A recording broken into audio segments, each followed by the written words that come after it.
And there we go. The microphone is on. Welcome, everyone. Happy Sunday, July the 2nd of 2023. And of course, I'm your host, DrFox2000. You're watching VolcanoX live stream. Welcome, everyone. Glad to have you on board today. Thank you to all of you for the welcomes there from John and Henry saying, I hear you. And of course, Kevin and Sue, thank you. And our wonderful King Colin. Hi, DrFox2000 on the mic. Okay, I'm here. And Grandma B is here too. Welcome, Grandma B. Good to see you. Anyway, yeah, I figured I'd pull out a little bit of different canned lava today and decided to show some of the southwest vent there, since that is kind of lavally looking. Anyway, glad to have everyone here, and let's get at things. Henry was the first one in again today. Apparently he was on his very speedy train, the fast train. He must have got it up there to 88 miles per hour. No, hang on, that's a different show. Never mind. Anyway, he was first again. Sneaky guy. All right, and welcome to our moderators, Arizona Snowman, Piggy, C&D Boy, as well as Gary, 24/7 Live, AZ Skies. What is the backside or the front side? Depends on what you're looking at, Kim. Anyway, Gary 24/7 Live, AZ Skies, Lucas Snow, Joseph Fields, Texas, and possibly Mona Lisa Smiles as well, as far as our moderators. And that is awesome. I see C&D Boy is in the chat, so that's all cool. And let's see, what? Henry, cookies are for all of us. Okay, they are. Dr. Fox is, okay, never mind, I read that already. Kim, he's gotta ponder that. Yeah, it depends on where you are standing, really. It's the eye of the observer that will determine that. And your guess is as good as mine. Okay, yeah, looking at what we see on the screen, of course, that was the stuff from our wonderful Helima crater there in Hawaii, on the big island of Hawaii. And Kilauea, I'm hoping it's going to come back and erupt again. Before we get into saying hello to everyone, we want to mention a few shakers. We had a 6.9 magnitude in Tonga, and I'm not sure what that's all about, but we'll see if we can find out some more stuff there. And that is a sizable quake. I hope it didn't involve a volcano, or well, if it did, we'll find out real quick. At least I didn't hear anything or didn't see anything this morning. We had a few other quakes around the area as well. Another 5.2 in the Kermadec area, 5.6 in Tonga area, as well as a 5.0 over in Peru. And of course, a couple of quakes there on either side of the Arabian plate. So we can expect to see some more quakes up in Turkey as well. So we had a 4.2 on the Eritrea side, and of course on the Iranian side, a 4.0. So that is telling us that plate is sliding, which is interesting. And we had another quake up in, what is it, Buryatia, Russia, kind of up in a Siberian area. So interesting stuff to see those shakers, and we'll keep an eye on those, of course. And I'll get at saying hello to everyone, so welcome. And we'll, what? I hear your mouse clicking, but nothing is changing. I'm not doing anything there, mister. I left it here. I'm just giving you the overview there, Kim. Don't get so hostile, Kim. Calm down. It's not a mouse. It's a hamster. Oh, Too much fun. Okay, anyway, welcome everyone, and glad to have you here. We'll start out by saying hi to Juliet and Philomena. Welcome. Sasha is here, and of course Kim Rowdenbush, all worried about mice clicks. And Wonky Donkey is back on board. King Cullen, obviously here. We see you. And welcome to Grandma B. And I also see Wonky Donkey is here. Welcome, Trev. Going up, Kevin Williams is back. Welcome. And I got Henry already. He got the cookies. He doesn't get another shout out. Not till the next one, anyway. Sophie is here. Welcome, Sophie. Glad to have you on board. Sue Hayes, welcome back. Good to see you, Sue. I hope you're feeling okay with all that food that you had yesterday. Welcome to Kananaskis country. And Brian Perfectability 999 also here, and still scrolling up looking for more wonderful names. Who else we got in here? I got all those already. Still scrolling upward. Boy, you guys chat a lot. I like that. That's what the chat's for, so all good. John Raper is also here. Welcome, John. I'm still scrolling up here looking for other people, and I see Dan is also in the house. I thought I seen Gaines in here as well. Welcome, Gaines. And we got Kananaskis country is also in here, if I didn't mention you already. And let's see, Kevin Haynes also here. Welcome, Kevin. And I'm just scrolling up a little bit more. Boy, a lot of chat going on there. Layla also on board. Welcome, Layla, or welcome back. James Gipe, welcome back, and a quick shout out. Thanks for the thumbs up there, James. And if you guys need a channel to help you grow your channel, James Gipe might be one to go visit, and he'll help you out with that. Let's see, what else we got? More good people there. I see Gaines now. All right, but still going further up here, and as far as I can see, yep, it was the speedy train that got Henry in the door. Dude is also back. Welcome, Dude. And Wonky Donkey I got. All right, I think we're all caught up. Andy Morgan is also here. If I did not happen to mention your name, it wasn't intentional. I try to say hi to everyone. If we've missed you there, or you maybe are lurking or something like that, that happens sometimes too. So you can always speak up, yell at me, and I'll be happy to say hi. And let's kind of get at things right away here and make the show go. And let's stop our canned lava. I'm going to get on the right screen first and make that bigger. Of course, we're going to go over to Hawaii first and see the aftermath of this thing, really. So we'll stop that right there. Get rid of the big logo and the banner, and actually get rid of that altogether. There we go. That is what it looks like currently.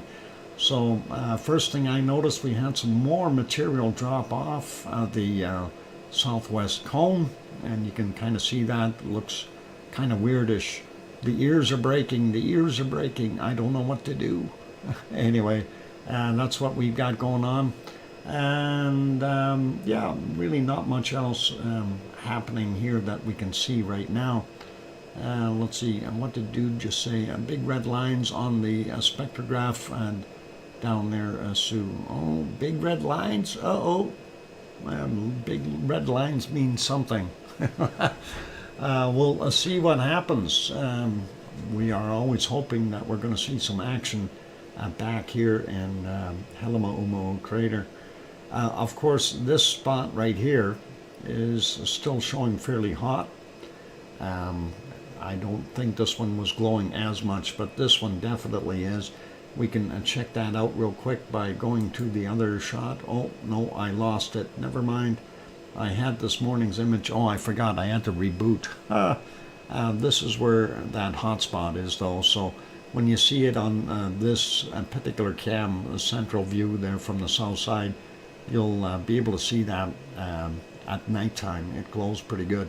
I'm kind of amazed to see how much smoke we got coming out of that central area. that's kind of interesting, and also why we have so much steam coming off of the edges way up high. And that obviously has to have a temperature differential of some sort, whether it's just steam or whether we actually have off-gassing happening there. Still, it requires some temperature to help that out, and makes me wonder if there is not something underneath there that we should know about. Interesting. Anyway, we'll leave that shot be. Let's go to the B1 camera, and again, you can see the entire length there seems to be steaming on the edge. So even down here, a little bit of steam coming up, and it kind of makes me go, what's going on? Anyway, the whole island is acting a bit crazy currently. We are not assured of the caldera eruption at this point. Yeah. I think that kind of speaks for itself. I think that is a little on the not so good side. Anything could happen. This thing could pop. This thing could sit back down and just be quiet. We never know. There's the old southwest lava pond. Amazing that we can actually see it a little bit more today, kind of defined by a hot glow around the edges. Kind of interesting, and this of course is that hot spot that I was referring to. It's still there, fairly bright on our thermal, and if we go down to the bottom, we're still seeing these cracks. This one is a little bit brighter today, so something going on there as well, a little bit of movement of some sort. Anyway, that's our thermal shot. Actually, I can refresh that real quick and get that maybe a couple hours later and see what it looks like. Yeah, slightly different appearance, but still showing that spot fairly brightly. The whole crack area here, and of course the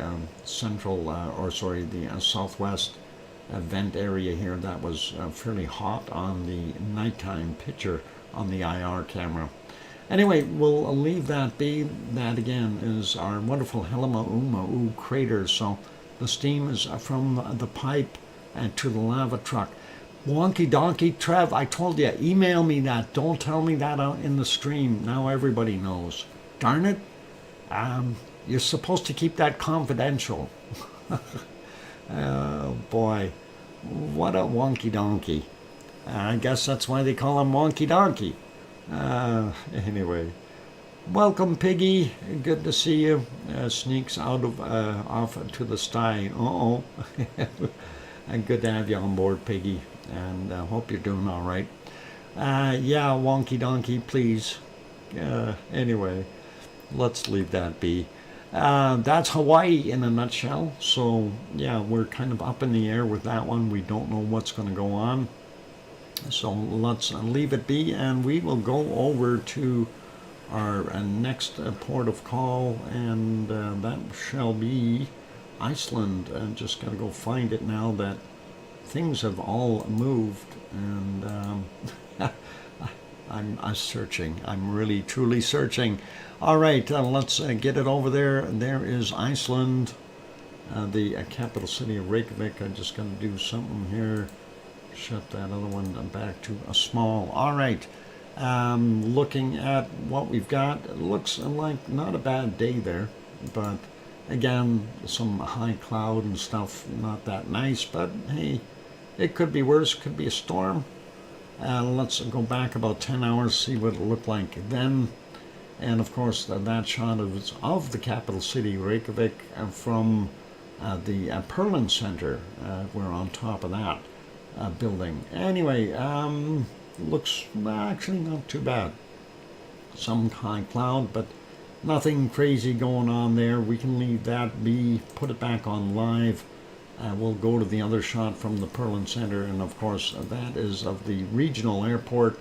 And a little bit further away there we can see Keilir, the volcano, in the background there. So visibility not the best, but also not the worst. We can see that far. That's quite a distance away. I think about, what is it, just about 10 kilometers, 12 kilometers. So that's quite a ways. Anyway, not bad. Regional airport looks okay, so all good. And you're feeling okay, good, Piggy. Anyway, let's leave that be. Let's go to the next one. And oh, I wanted to make that one smaller first. There we go. Looking at what we see here is rain happening right now. Of course, you can see the steam geyser and the geothermal power plant over there. We are on the southern end or southwestern end of the Reykjanes Peninsula, and right near the lighthouse. You can see that road here, and one side goes off to the geyser, the other goes over to the lighthouse and carries on from there. And that's all cool. If we go back 10 hours, we'll see what it was like and then as well, or approximately 10 hours, close. Yeah, it wasn't that bad. We could see a little bit further. You can see off in the distance there, that's where the Blue Lagoon is, and you can see some steam from the power plant that is right beside it, so that's pretty cool. Unfortunately, the steam is in the way of the town of Grindavik, so we can't see those, but there's the regional power plant there for that area. Let's carry on and put this back to live and see what we can see over at Katla. Katla, kind of visible.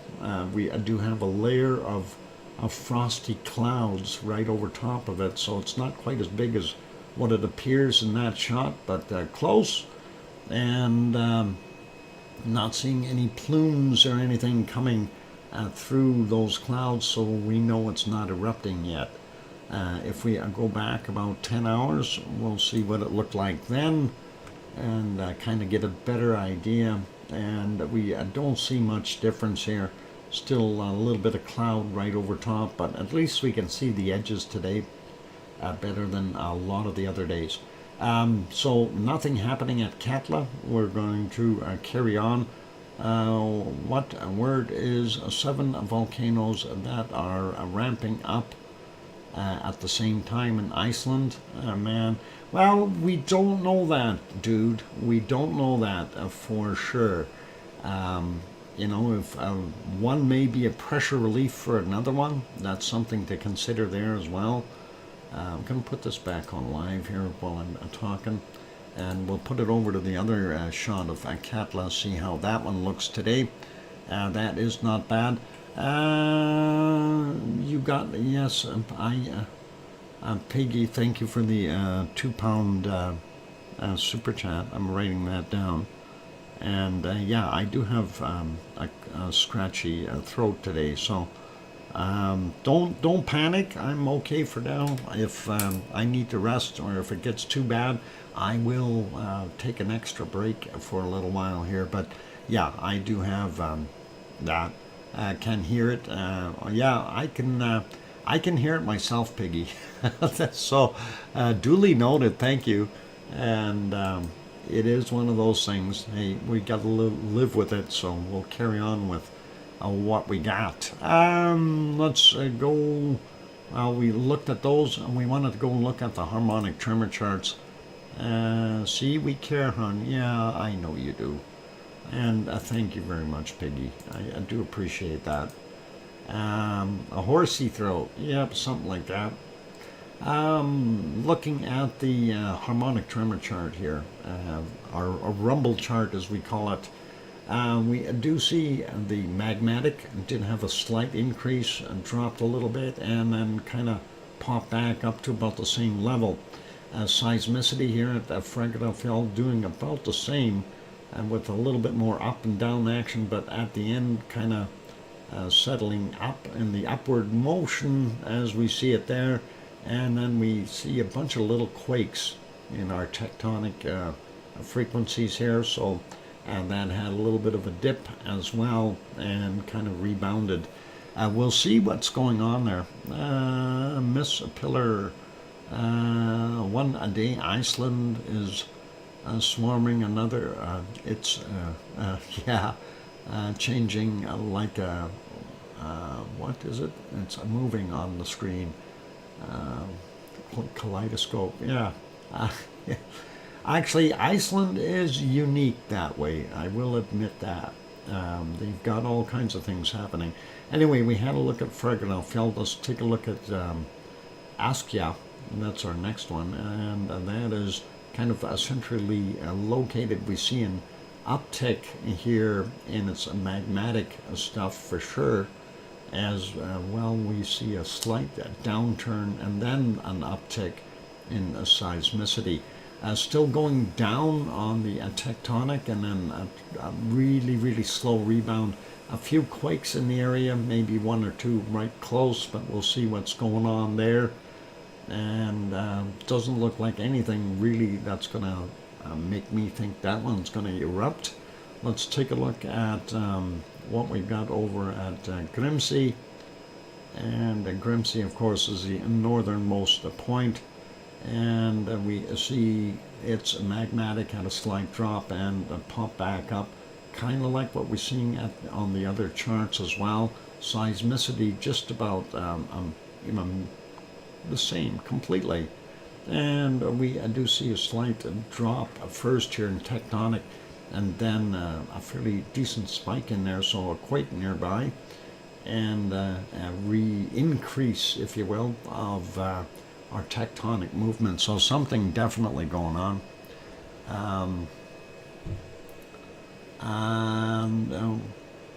Miss Pillar, that quake swarm is still happening, and we're going to get to it in a second, and will continue to happen there for a little while. We've got to figure out why, though, it's happening there. Anyway, we're going to look at Krusevik, which is oh, hang on, we missed Grindavik. What happened? Where's that Grindavik? Oh no, we can't do this. Grindavik, there we are. Grindavik, yep, up and back down and leveled out. Looks like seismicity did drop though a little bit and tried to rebound, but not quite. Well, almost the same height as it started, so not that bad. And again, we're seeing some small quakes in that area as well on the tectonic movement here. But it was relatively steady, with the exception of that little dip on the bottom. Let's take a look at that. Of course, Grindavik to the southwest of Fjarðarfjall. We're going to take a look at Krusevik, which is to the northeast, and see what they've got happening. So a little bit more action there on the magmatic spikes here, but it's about the same what we see over at Fjarðarfjall. A little bit more of a dip in seismicity though, and I don't know why that would be, but that kind of concurs with the tectonic movement as well here, and some spikes. It looks like a little bit of a heavier action in that area, just like on the other ones. So we'll take a look at the quakes. Maybe they will tell us something, or maybe they won't. Quakes are just shaky.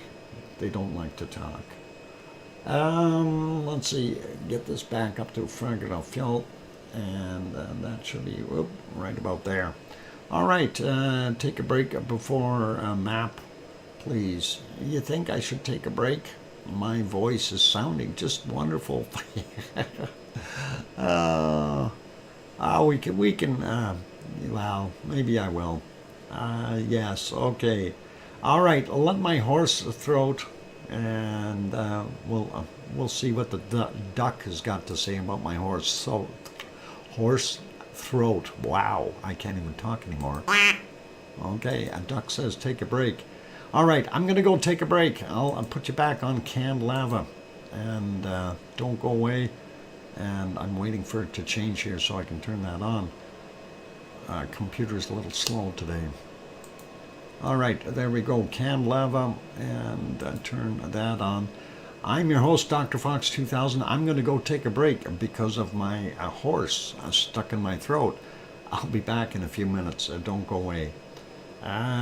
We have to preserve you, and we need Piggy, as long as you're not pickling me, I'm okay. Thanks. I'll be back in a little bit. Don't go away. Thanks.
And I am back on, and of course my throat probably doesn't sound or feel any better. It doesn't look any better.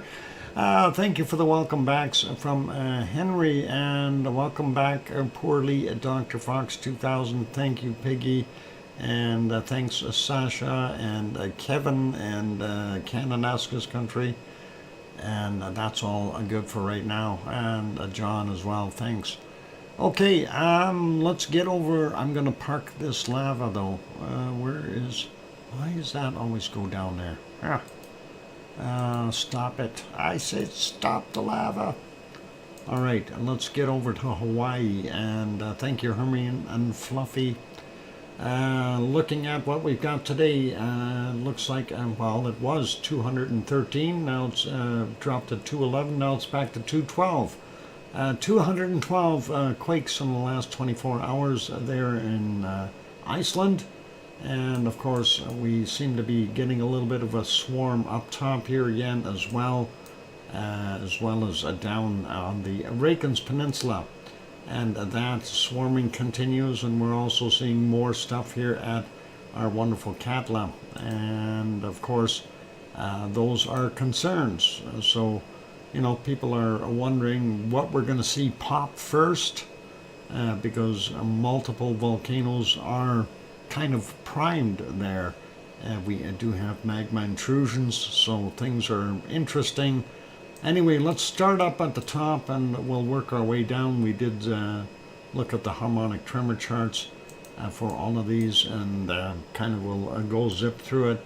Anyway, we got a 1.6, 5.8 clicks down from 4:15 a.m. Closest one to Grimsey today is a 1.09, 10 kilometers down at 1:28 a.m.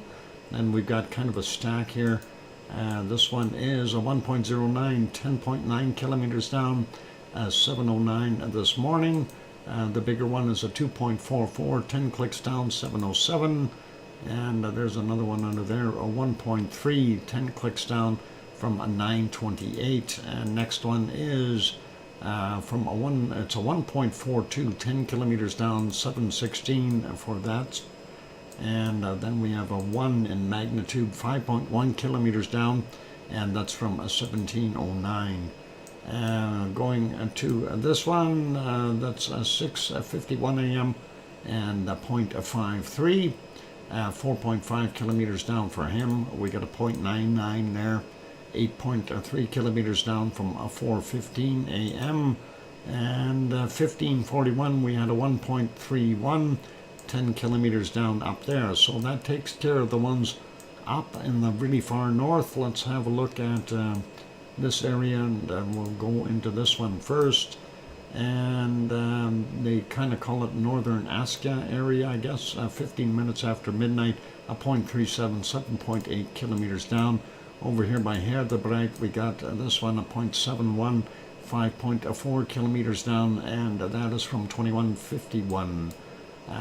Next we have 0.05, 3.6 clicks down. That's in the Askja area. 11:35 is the time on that one. The one right underneath the lake is 5.2 kilometers below it, and that is from 1811. It's a 0.6. This one is a 0.3, 5.1 clicks down, 1856 as well. And from 2009, we had 0.6, 4 kilometers down there. So that's nothing to be alarmed about, I don't think. Pretty normal. We have this one, a 0.42, 9.3 kilometers down, and a 3:55. Then over here at Bardabunga, we got a 0.86 surface quake, 135 meters down, not very deep, and that is from 2:36 this morning.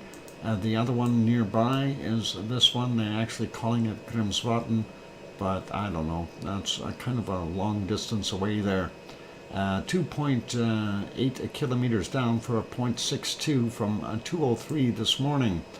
And then we've got a 1.4 kilometers down from 1532, and sliding over a little bit more, 0.26, 2.3 kilometers down from 1:55 a.m. And then we get into this area, and I can't remember what do they call it? Friedland, Friedland, something. And anyway, that area there, interesting stuff. That's 0.39, 622 meters down, so fairly close to the surface. And that came up at 4:40 this morning. At 14:26, we had a 1.46, 220 meters down. Very shallow quakes.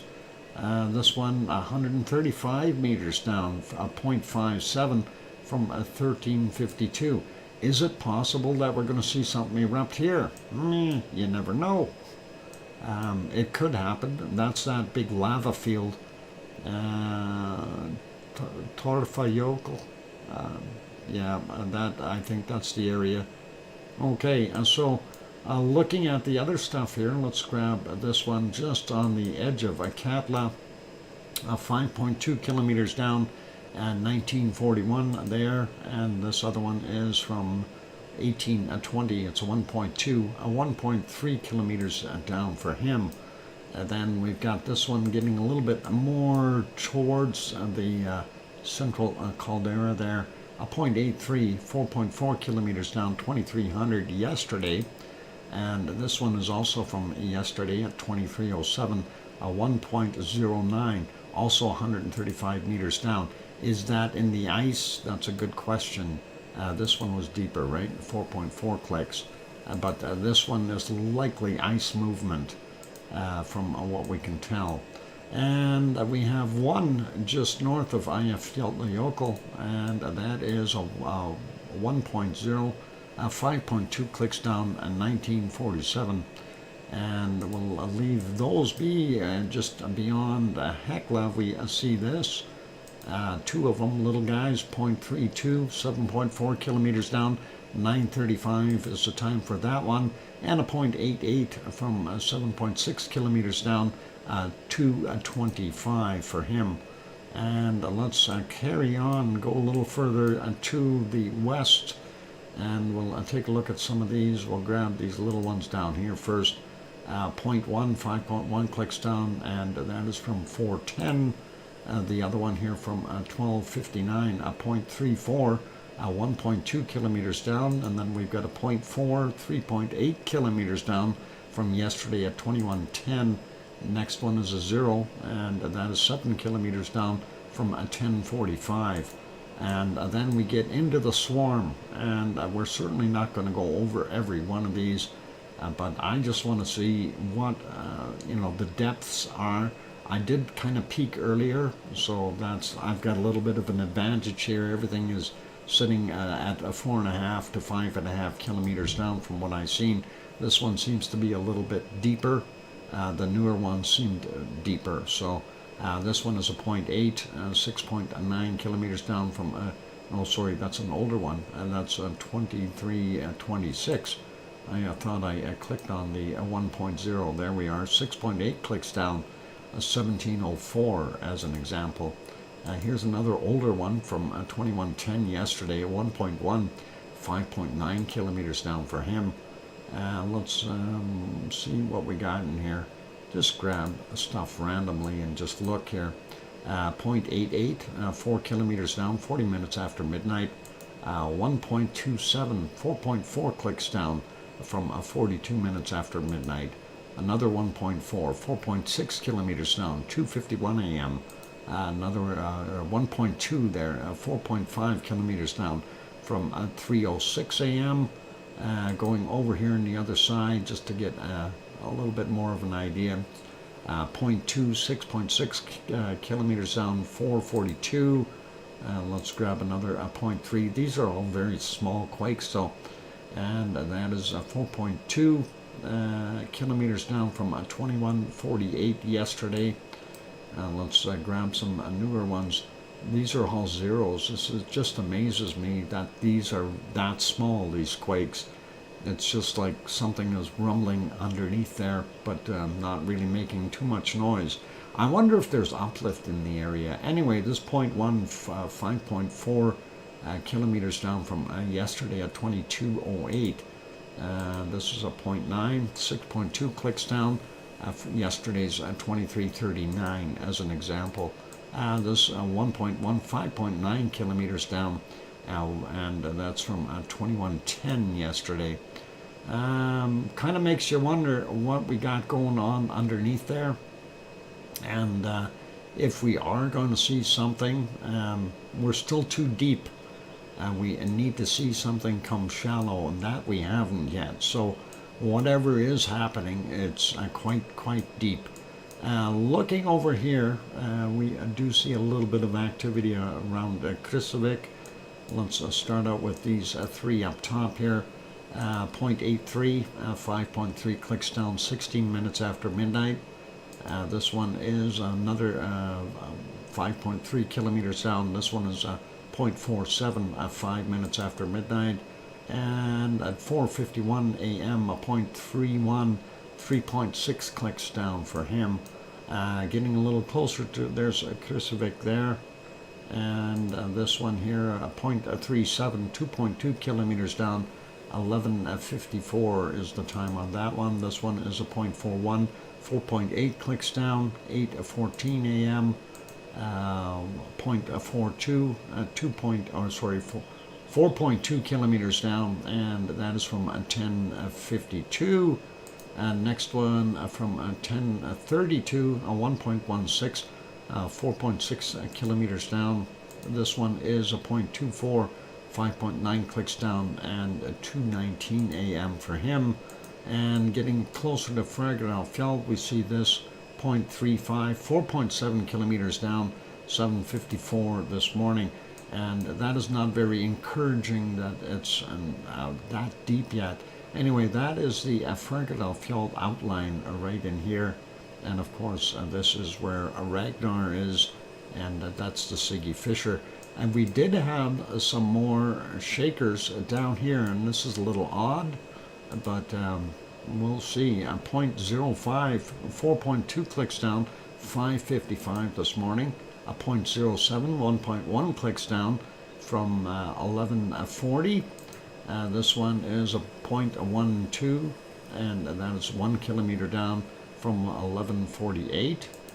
This 0.23, 6.4 kilometers down, and 3 minutes after 8 a.m. This 0.29, 768 meters down, and that is from 4:23 a.m. This one, a 0.01, 1.2 clicks down, and 11:59 for him. This 0.49, 1.6 clicks down from 5:54, and this one from 12:20, a 0.41. There we go, 1.4 kilometers down. That's what happens when you read the depth before you do the magnitude. Anyway, so we've got some that are fairly shallow there. I am sorry for being late. Irish Monk just handed a note to Piggy right away. I thought it was supposed to be at 9:30, but it's 21:30. 'Tis no wonder the Irish Navy got rid of me. Irish Monk, they were just jealous. That's all. Anyway, 0.03, and welcome Irish Monk, good to see you. 0.03, 5.3 clicks down, 14:26 is the time on that one. 0.26, 4.9 clicks down, 14:45. 0.52, 5.4 clicks down, 10:38. 0.22, 4.9 clicks down, 15:25. And 0.32, 4.4 kilometers down at 10:50. Not being close to the surface, not going to worry about them. And of course, this is the Blue Lagoon area right there in the power plant. We had a small shaker there, 0.17, 3.8 kilometers down, 14:55. And then there's also a 0.11, 2.3 kilometers down from 2:45 this morning. So makes you wonder what's going on. The closest one, there's a Grindavik, And just down the road out in the water, we have a point of 5.7, 4.7 kilometers down, 7:56 this morning for him. And then we move on to the end of the Reykjanes Peninsula and out into the water. And I'm surprised we're seeing some shakers here. Just to zoom in here, we were looking at on the camera, that crossroad, and then what I said was the road that goes to the geyser. The geyser is here, and the other road, of course, goes back and past the lighthouse and all the way to the shoreline there. And our camera that we're viewing from is about in that location where that star is.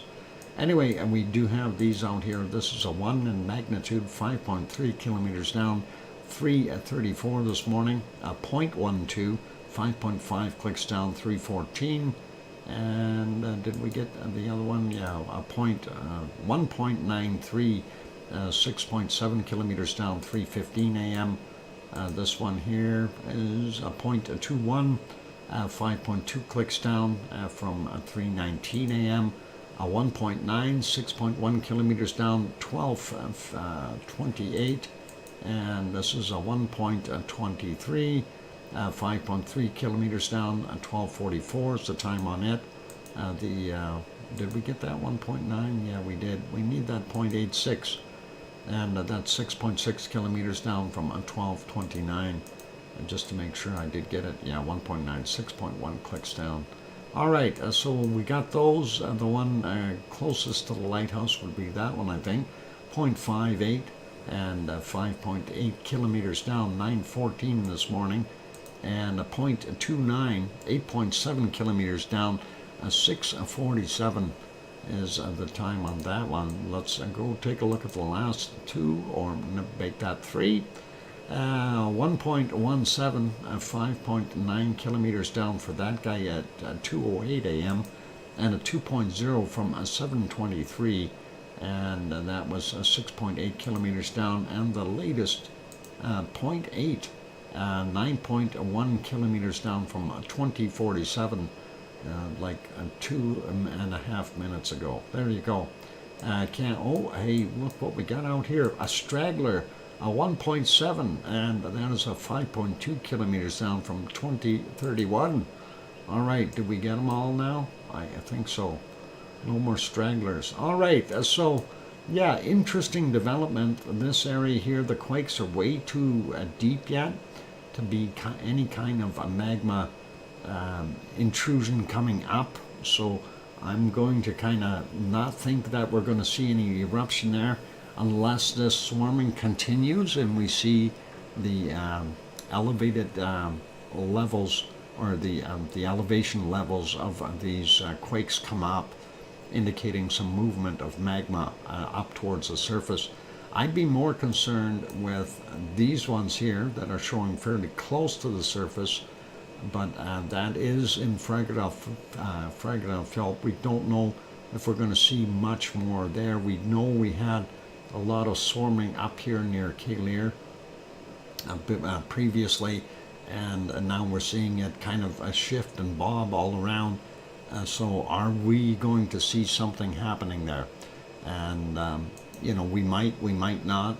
Anything is possible. We know volcanoes are so unpredictable that you don't want to put money on it. You're better off playing the lottery. Anyway, that is kind of what we see there.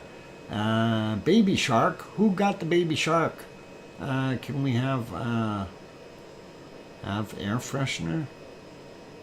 Air freshener? What happened? It smells like a shark suit. Oh, who brought the baby shark in here? Halibut or perhaps haddock? Huh? What's going on here? We're having a fish fry or something? I missed the chat. Air freshener, huh? Smell of a pine. Okay, well, you can have air fresheners if you like. I will allow that, especially in the Lurkers Lounge. I know people bring strange snacks in there sometimes. I don't know what everything is. Anyway, looks like we had another 1.7 kind of just in between, I guess, about 3 of the different volcano areas. Anyway, 1.7, 2.4 clicks down from 2049. So that was a fairly new one as well. I just figured I'd throw that one in. And looks awesome. That's it. Smells like a crab. Trawler platoon. Oh boy. Oh boy. Something is going down the hill. Oh, another shake in the area of our interest just happened. Yep, that 1.7. That is brand newish. Interesting. So I just want to remind everyone, though, we know that there's a certain amount of pressure in this area because this is on that kind of an angle. And, you know, like when we look at these straight lines that they drew here on the map, that's not truly the way it is as far as the way the tectonic plate comes together. It's a much rougher edge, of course, but if you know what they're indicating this as a corner or a turning point where we got kind of a point from one of the sides here pushing into the other one, creating pressure if they're bumping together, or even if they're pushing apart, we're going to see action in this side as well as that side. And you know, when you take a look at the other shots, satellite images of this area, you'll see that they've had past magma flows or lava flows there that were long-term and with, you know, low level and just pouring out. And I'm not sure exactly which volcano in that area would have actually been the culprit, but there was multiple volcanoes or multiple vents going at any one point in time. So very interesting to see that area and some of the history that we've seen from there. So pretty cool. Anyway, let's pop over to the Azores. We got a couple of minutes yet, so let's take a look at the Azores and see what we've got. Oop, I'm on the wrong map. Azores, where are you? There it is. Just follow the Hawaiian shirts. Okay. I could have just saved my energy and waited. Looks like we've got 4 quakes there today in the area. We'll take a look at what we got. Piggy throws in a gift membership. Why, thank you, Piggy. And that is awesome of you. And trying to write that down with my pen that doesn't write. Piggy gifted one, and congratulations to Judy M on receiving that. Awesome and very cool. Nice gifting there, Piggy. All right, let's make this map a little bit bigger, and of course we'll take a look. We kind of know that they're still happening in this same zone. Some of these are from yesterday yet, so this one is anyway 17 hours ago at 2.0. Oh no, that actually happened at 4:04 this morning. Surface quake, yesterday we had a whole bunch there, right? So 2.5, 5.3 kilometers down from 946 for that guy, and the other one 13 hours ago, 2.4. And Piggy gifted another membership. Awesome, Piggy. And I'm writing that one down as well. Gifted one, and Kananaskis country got it. Kananaskis country, congratulations. And hopefully you're still in the chat.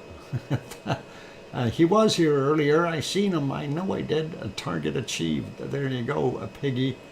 Anyway, this 2.4, 8 kilometers down, and that came at 8:10 this morning, UTC or GMT. And then we had one more quake, and it was way down here somewhere past Miguel Island, and there it is. And that happened 24 hours ago. 2.3, 10 kilometers down from 2124 yesterday. So 10 kilometers down, 6.2 miles. That's pretty good. And we'll zoom that map out a little bit so we get a better idea where we are in the world. And of course, if you look at it, of course, that is the Azores right there. There's that mid-Atlantic ridge and the East Azores fault.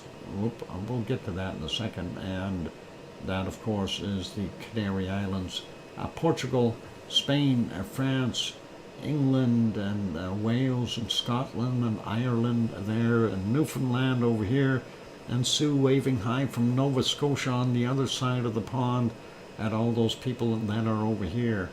And that's all cool. Going up here, we see our wonderful, what the heck is that place? Iceland. And of course, the white one, they call Greenland. How about you switch the names? I think that's more appropriate. Anyway, all good. So, yep, there's Sue waving. We can see her. She's right there, waving from Cole Harbor. Anyway, let's leave that be. It is time for me to go take that break, you guys. We'll take a quick peek here. I don't think there's anything really visible right now. If we put that on, that is, of course, we are on the island of São Jorge, or São Jorge, if you want to say it in Portuguese. Our wonderful Mount Pico is behind the clouds right there, and Pico volcano, if you want to call it that. That's Pico Island, of course. The other shot is the cove that we always look at, and it doesn't look like it's too rough a water today. We're not seeing any white water down in the bottom. The clock is moving, so, oh, yep, it is. So we are getting updated photos. All good. Anyway, we'll leave it as that. I'm going to put you back on that canned lava. I'm going to go take a break. After the break, we will have bacon seeds. And somebody sent me a new bacon seed, and I have to take a look at this. Huh?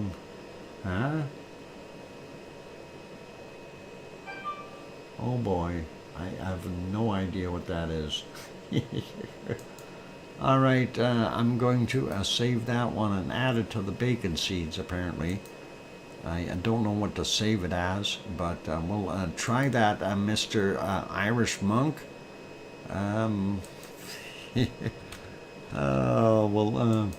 He sent in a special bacon seed, you guys. All right, we'll see what we can do. Anyway, for those good people... What is that noise? Oh, I know. I have to turn the audio off on that. I had the commercials playing. Darn it, I forgot to turn the audio off. Anyway, that's all good. For those good people who are here, if you have not yet, hit that like button, give it a quick pop. Also, if you have not yet subscribed and you feel you've earned it, by all means, give that a quick pop. And don't forget to hit the bell notification. And on that note, I'm going to go take a break. Irish Monk is innocent. Irish, I have no idea what kind of animal that is. I guess we'll find out. Maybe somebody can suggest it when we show it at the end of the bacon seeds. All right, I'm going to go take that break. Don't go away. Keep smiling. I'm back in 5, 6, or 7 minutes. And something like that. And we'll see what happens. Thanks.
I got the microphone back on. Welcome back, everyone. Glad to be back and have you all on board. Let's see. Wonky Donkey says bad habits. No, that's not where we start. Piggy says welcome back. Daddy Fox hugs. Thank you, Piggy, and thank you, Sue, and John and Kevin and Henry and Kananaskis country, and I think I got everyone. Anyway, and welcome Dennis Ray. And what is that Irish monk causing problems with now? His old age? And Irish monk is yelling back, I hear you, Dr. Fox. Figures for an old monk. Anyway, thank you, Hermine and Fluffy as well. Dr. Fox, not volcano related, but an awesome capture a wild lightning scene from aircraft cockpit. Link over at Talks. Okay. Amelia, you could email me those links. That'd be easier for me, and then I could see that. You have my email address? I don't know if you do. It's drfox, like drfox at shaw.ch, like shaw.ca. And if you email them to me, I can post them a little bit quicker, unless we have one of the moderators that can go over there and grab it and post it here. And that'd be pretty awesome too. Always interested in lightning. There's some fantastic shots out there. I really like sprites though. The other side of the stuff that's usually above the clouds that we don't get to see. Very interesting phenomena. And anyway, let's park our canned lava and we will get over to our bacon seeds and see what we can do there. Pause that. Okay, got it. And going over to bacon seed scene. And that is scene 13. Yeah, that rhymes, I know. Okay, going here. That is the last one from yesterday. And of course, Piggy sent us a bunch of new stuff. So let's see what she's done. And there she is sending. And away we go. Here's the first group. And looks like this is a team effort. Swimmers. And they are, I don't know if they're swimming or maybe they're playing something or piggy polo. That's it. Henry, you might be right there. Piggy polo players. Next one is this one. And they too are having some fun in there. Apologies, Dr. Fox. I do not have your email. Oh, okay, and no worries. All good. And let's see. Next, looks like, well, at least these guys don't have to get in the hogwash. They're already getting washed. There's the next one, and that one is actually getting a hogwash. I don't know what the heck is he snout bopping that thing on the side wall for. Maybe a piggy can explain. But he's in the hogwash. Definitely getting some water. Oh, bopping the rinse button. Okay. Well, could be. He is all lathered up, so very likely. He does look kind of happy, though. Let's see. Oh, good hygiene. Always a good practice there. Get that toothbrush going. And sometimes you need a little help to get those delicate spots. But that one is getting his teeth brushed. Yep, that is pretty cool. Next one is this one. Oh, he's getting a shower there in that utility sink. That works, after all. Lava up. There you go, Sue. This is pretty awesome. And, of course, what better purpose for a utility tub like that to wash your little pigs in. Definitely hogwash material today. And next one is this one. He's got a towel behind him, a little bit of water droplets out in front. I think he was just in the hogwash. Looks pretty clean. I think we're good to go. I just need to dry off the rest of the way. And let's see what our next one looks like. Oh, another one in the hogwash. And he too has a smile on his face. I think they like water. They look like they're enjoying it. And yeah, the one was drying. This one is still sudsing up. Hogwash day. Yeah. Yeah, that's a good way of describing it, Piggy. Let's see what our next one brings. Oh, another one in the hogwash, and he's got his little pet floaty pig and something else behind him as well. And again, a smile on his face. They must really enjoy that. That is awesome. Next one is this one. Oh, more bubbles, more hogwash. Boy, it is a hogwash day. Must be Sunday. Anyway, that is awesome. I love those bubbles. And one last bacon seed for today, and let's see what that one is about. And more characters in the bathtub, or the hogwash, I mean. Suds Day. It's a Suds Day. There we go.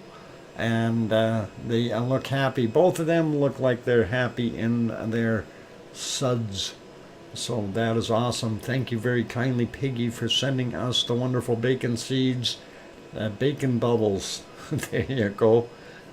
Bacon bubbles today. That is awesome. Pigs love water. Of course they do. They like playing in... they're actually clean animals. They do like to stay in the clean water. Mind you, they also like dirty water, so a little bit of a misnomer there. They like anything that's wet.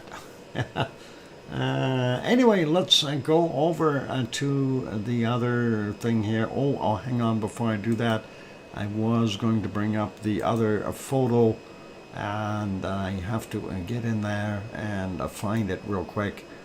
The one that Irish monk sent in, and it is a strange creature. I am not sure what to make of this, but please tell me what the heck that is. I have no idea.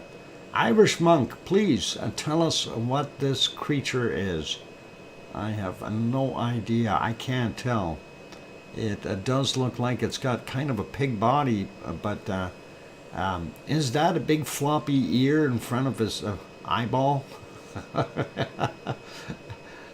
It's a big bacon, yep, with his large ears. I kind of figured I had to throw that in there. 200 kg anteater.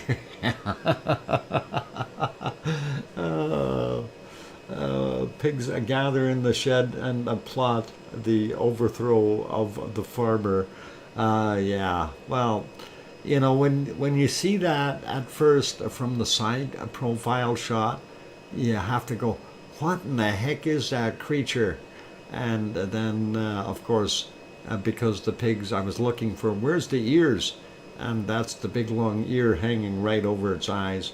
And that is what it is. That's a panda pig. Okay. Anyway, pretty awesome. Thanks, Irish Monk, for throwing that one in there. It did look like a strange creature. I had to do it. Anyway, these guys are happy about it. Let's go over and have a look. And we'll stop our canned lava here for a second again. Got to wait for things to catch up. And we'll pause that. Okay, secret volcano time. And let's get rid of the little image on the bottom here. There we go. This is our secret volcano for today. And I wish you luck. This is not the easiest one in the world. No, it's not Mount Etna. I'm going to have a sip of Pepsi while things go on there.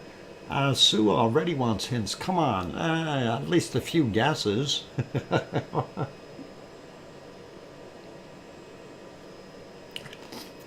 That's good Pepsi. It's not Etna for sure. beautiful, a secret volcano. That's gorgeous. It is. I do agree, Amelia. It's beautiful. It's not Pinatubo. It's not Marapi. And so far, we're not doing good there with the hints. No, it's not a Piton de la Fournaise. Sorry, Sue. Okay, here comes the first hint. It's within the ring of fire. I know. That narrows things right down, doesn't it? No, Piggy, it's not Mayon, and it's not a Mitao, wherever that is. It's not Samaru. It's not Marapi. No, sorry, none of the above. At least, yeah, Sue, I know it cuts out a whole bunch. It's not Ibu and it's not Ruapehu.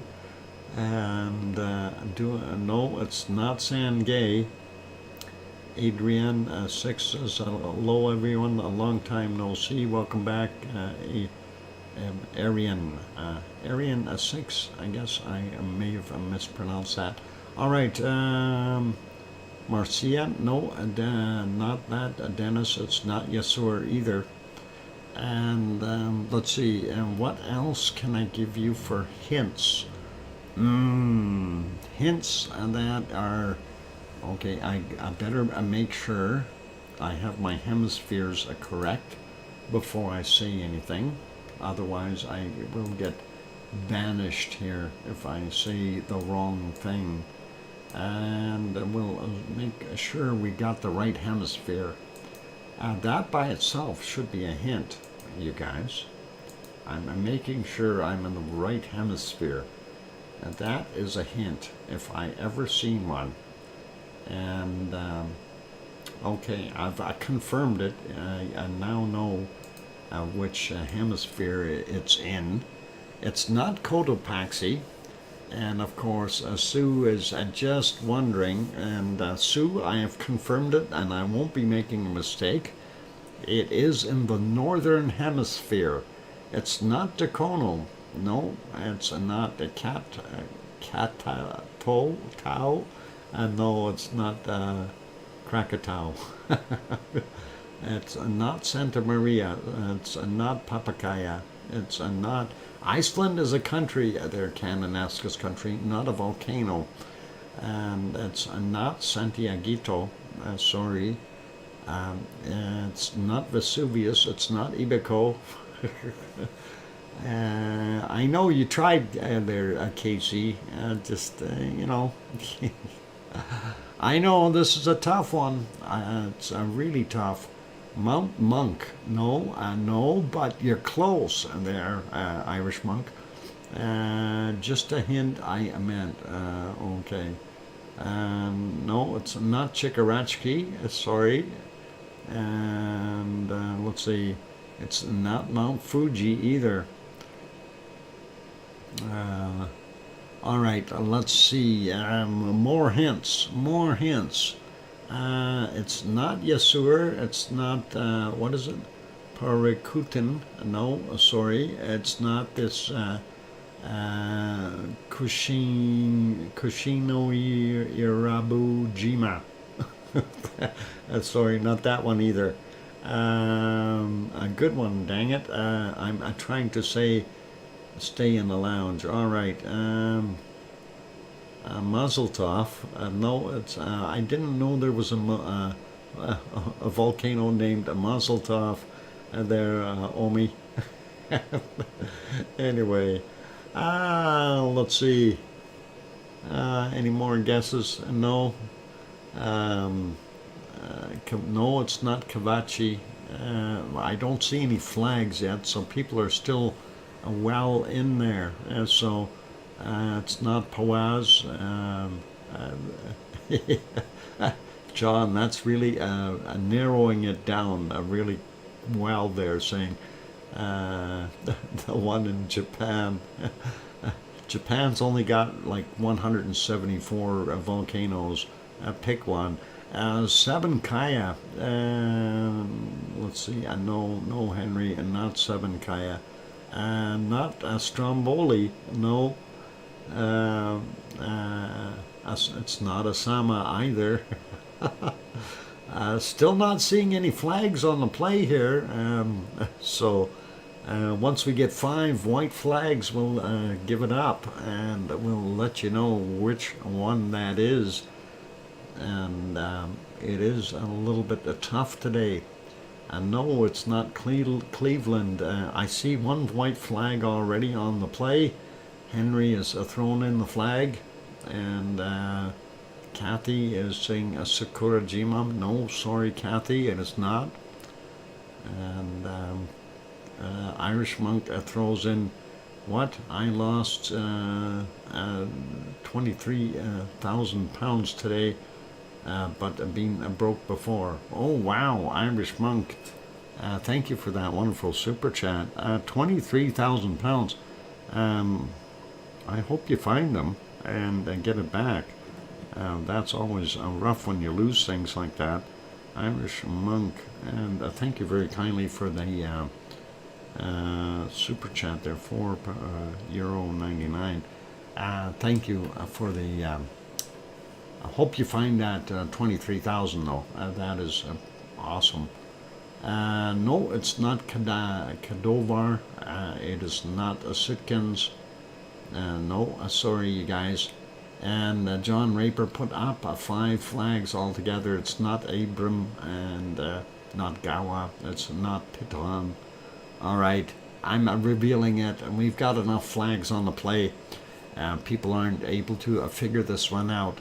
This is Barren Island Volcano, which is actually, it's India's only active volcano, and it's considered part of India, even though it is at the end of the Indonesian island line there. So it's considered part of India, India's only active volcano, Barren Island Volcano. And that is an awesome shot, and I'm glad I was able to dig that out. Seeing you boy, what are you about? No, it's a Barren Island Volcano. So I'll show you where it is if you're curious, and I know many people probably are. If we go over to the volcano map, and we'll zoom in here, there's India, and of course this is this island area here is a possession of India. And there's the Barren Island Volcano. It is 354 meters tall, or 1,161 feet. And it says last updated on May 16th, or March 16th of 21. And it is in an orange status. So definitely there does exist, and it is a beautiful volcano. It's India's only volcano. And I thought it was kind of neat to use that one. I had just found it, Dr. Fox. Congratulations there, Wonky Donkey. And I'm very happy I stumped you guys today. Dr. Fox gets the cookies. You bet. And I thought it was a nice shot, and I would use it. And hopefully fool you guys. And I did. Yay, I win. I win the cookies. Anyway, and that is awesome. And it is just about break time, so I think we'll head to that break, and now we'll get that. I'll let you have another last look at it, and then get our canned lava going again. That is a pretty shot, though, and I like the shape of that caldera. It looks really nice, and we're going to go and do our thing. So if you have not yet hit the like button, give it a quick bump. Also, if you haven't yet subscribed to the channel, consider subscribing. And yes, Piggy, it is break time, and I am going to put the music on. I will be back in 5 or 6 or 7 minutes. Keep smiling, everyone. And let's see, who else popped in here? Kevin, yeah, Kevin Haynes is here. We got everyone. That's all good. Okay, music. queuing. I'll be back. Don't go away.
I am back. Welcome back, everyone. I'm your host, DrFox2000, and you are watching VolcanoX live stream. And thank you for the welcome backs from Sue, and Diane is here, and let's see, who else said welcome back? I don't see anyone else. Piggy says, Dr. Fox, can you explain, please? I will in a second. And Metal Omi 54, I will explain in a few seconds. Thank you, Kevin Haynes, as well, for the welcome back. I want to say thanks, Piggy. I want to say thank you to Irish Monk for gifting the 5-pack of memberships, and also Kevin Haynes for gifting the 5-pack of memberships. And just to briefly explain it, because Omi54 there had asked a question, and thank you, Ariane, appreciate that. So basically with gifting, on the bottom of your screen, if you're using a computer, I don't know what it looks like on the phones, but there is usually your emoji symbol.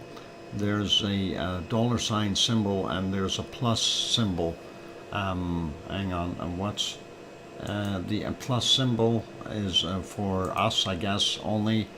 But the $sign symbol, if you click on that, it will have you can donate to the stream, or you can buy gift memberships. If you click on buy gift membership, you can buy for yourself, or I guess you can purchase for others as well. And if I recall correctly, the quantities in there are 1, 5, 10, and I think there might be something bigger as well. I've never seen anyone do 20 or 50 or anything like that, but those kinds of increments are there, so you can actually purchase memberships as gifts for someone else.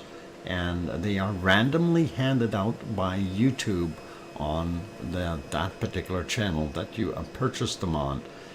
When they do come up, when somebody does that, if there's YouTube hasn't decided who to give the membership to, you can actually click on that banner. If you don't have your membership or accept a gift thing turned on, you can click on that banner and turn it on, and you may be eligible to receive a said gift. Just by turning it on doesn't mean that you're going to get that particular one or that one during that day, but it does allow YouTube then to send you the gift for a 1-month membership if it was gifted in that channel. So that kind of hopefully explains that for you. And if you need to know more there, it's going to take a little bit longer to try to get through that, but that's just to give you a little bit of an insight as to what they do there. So okay, Dr. Fox, I'm falling asleep. Piggy, get some rest, okay? And you are more than welcome to do that. Thank you again for the bacon seeds, as usual. And get yourself some rest. And C&D Boy is here somewhere, so all good. It's important you sleep. I know you got to talk to the big wigs there in Athens tomorrow, hopefully. So let's see what happens. And let's get on with our next thing. I did stop that lava. We did have a look at what it was like in the Azores. And we'll carry on, and we'll go over to Popocatépetl since they are back online with their streams. That was some kind of glitch yesterday. Don't know exactly what happened, but anyway, there is Popocatépetl. 1541 is the current time. If we go back a little bit, this thing has been doing its thing. Right now we're not seeing it too well from this angle. If we go to the multi-shot, and I'm trying to get over to the other one here, and of course they're going to have commercials first. Why not? Because that's what we need. That is the multi-shot, and you can't really see the pluming off of it other than the small amount as you see here. if we go back a little further, just a little bit, this is like 45 minutes ago. Again, still very much so in the clouds from what we've seen. And I'm trying to actually find a spot where we could see it. It did have a bunch more snow on it. And there you can see the snow earlier today. A lot of that has melted off already. And if we go back a little bit more, we've seen some neat white plumes. There you go. And that kind of looked awesome, that pluming going straight up out of the volcano. And I thought that was kind of neat. So a little bit of icing sugar all over everything. And of course, and that is because of the white clouds. No, I'm kidding. And the ejecta does look very gaseous and white today. Some things are not available on an iPhone and an iPad.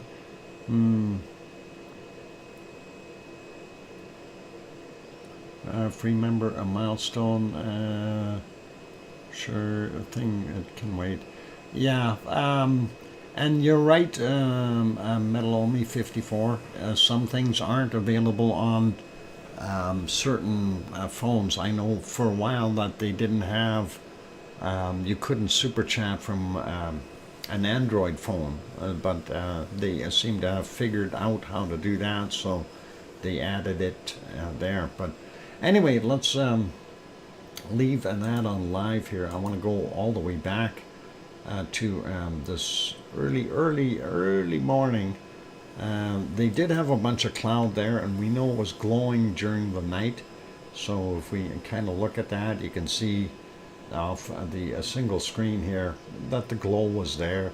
It was doing something. If we move it ahead a little bit, at 5:19 a.m., you can see that snow was already there. So it's nothing new for there. But it looked kind of awesome just beyond this as the sun came up and was lighting up the ejecta plume, and you can see how much it's off-gassing there. And you know, with the sunlight hitting that looked really cool, and I thought it was neat anyway. And if you kind of play it as a time lapse or something, you can see it coming out of there pretty heavily. And looked all right. So that got lit up really well, and that lasted for probably about 10-15 minutes this morning. This one 5:58 a.m. Just want to make sure. Oh, I got to turn that off. 360. No, we want 480. Get a little bit better. There we go. This was once it already got a little bit lighter out. We can definitely tell mostly gas, some darker material here. Not sure if some of that is silhouetting, but it does appear to be dark on the front side here as well. So I would think there is a bit of ash in there, that kind of stuff. And we'll see what happens in the future. And then, of course, the golden time. And that is what it looked like when the sunlight actually hit it through some other clouds. And the gold color, of course, some of that is caused by the light going through a lot of SO2, giving it that orangey reddish haze. And as gorgeous as that looks, it's not that good for you. Anyway, beautiful shot, and we like it. It looks neat. After that, things got a little bit on the weirdish looking side as we go in and out of the clouds, and then it got back to that white plume. And of course, the clouds bothered us all day long. Anyway, we'll leave that one be. Popocatépetl doing its thing. This is the live shot right now. We do see it continuing to off gas.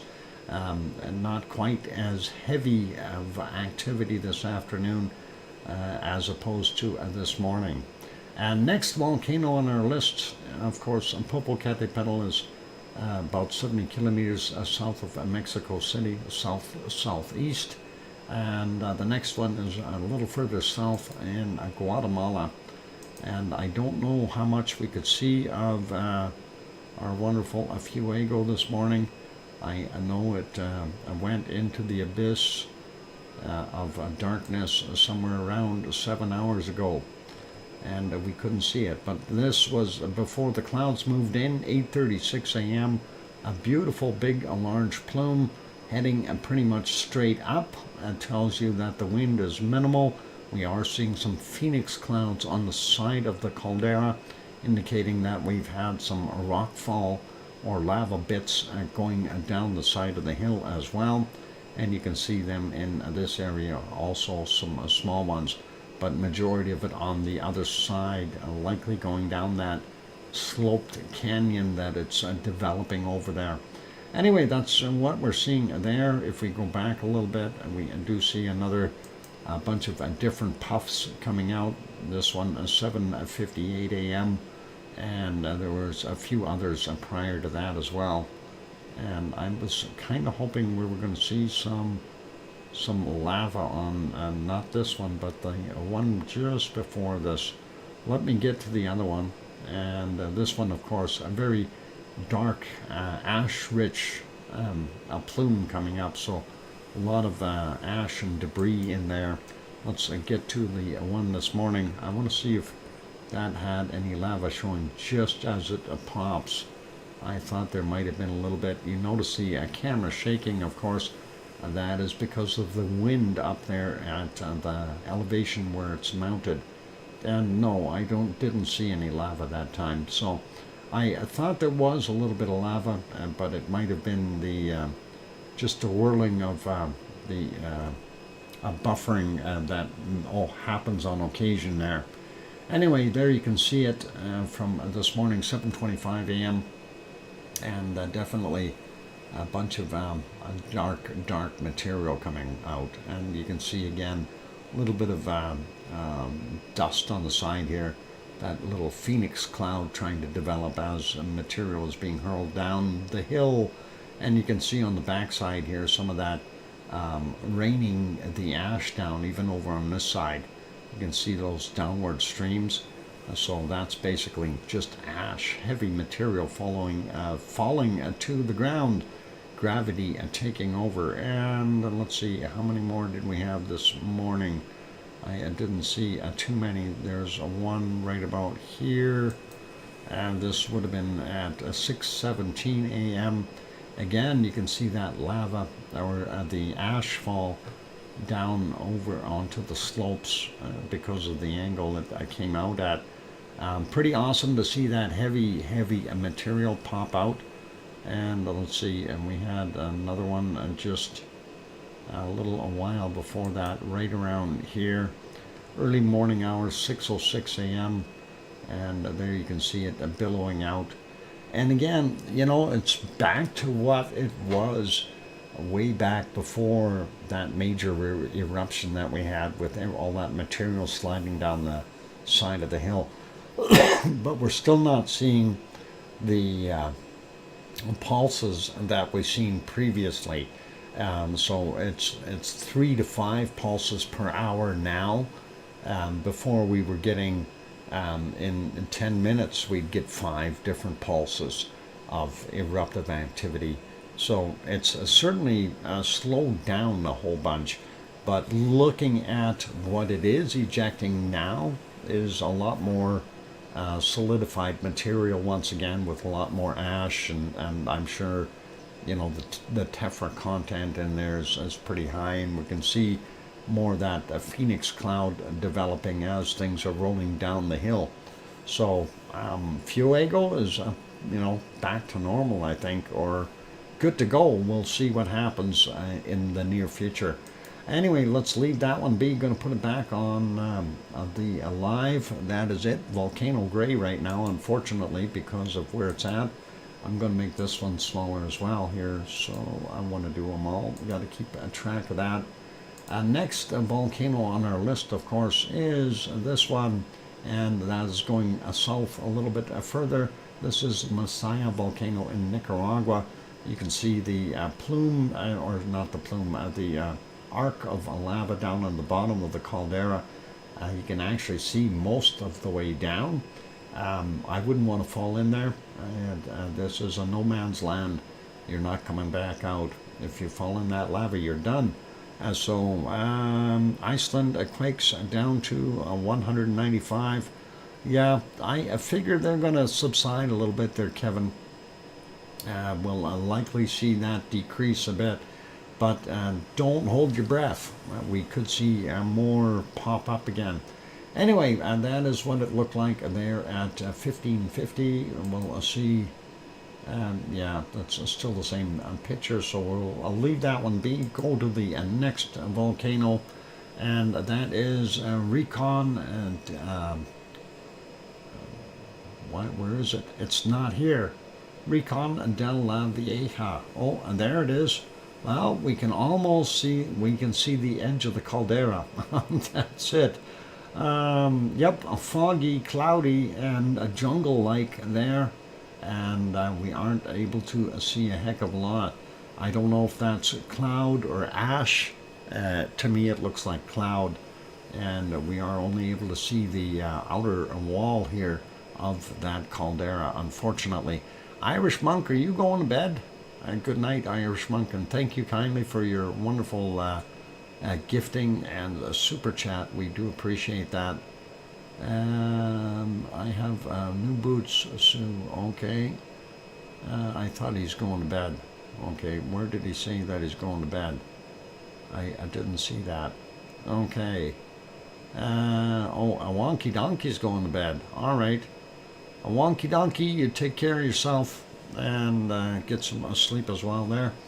And let's go to the next volcanoes, and that is further south into South America, into Chile. And of course, this had to reload things, so I lost the previous shots we had. We did have, it's okay. I guess when you reboot, that happens. Looking at Lascar, not too much coming out of Lascar.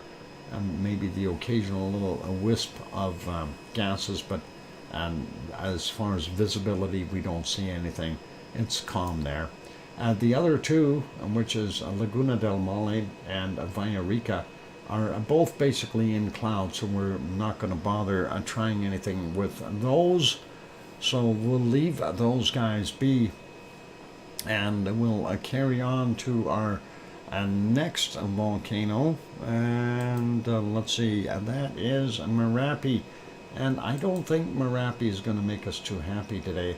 It's been in the clouds a whole bunch, and I don't know, but we do have a report on Merapi we can go through right away as well.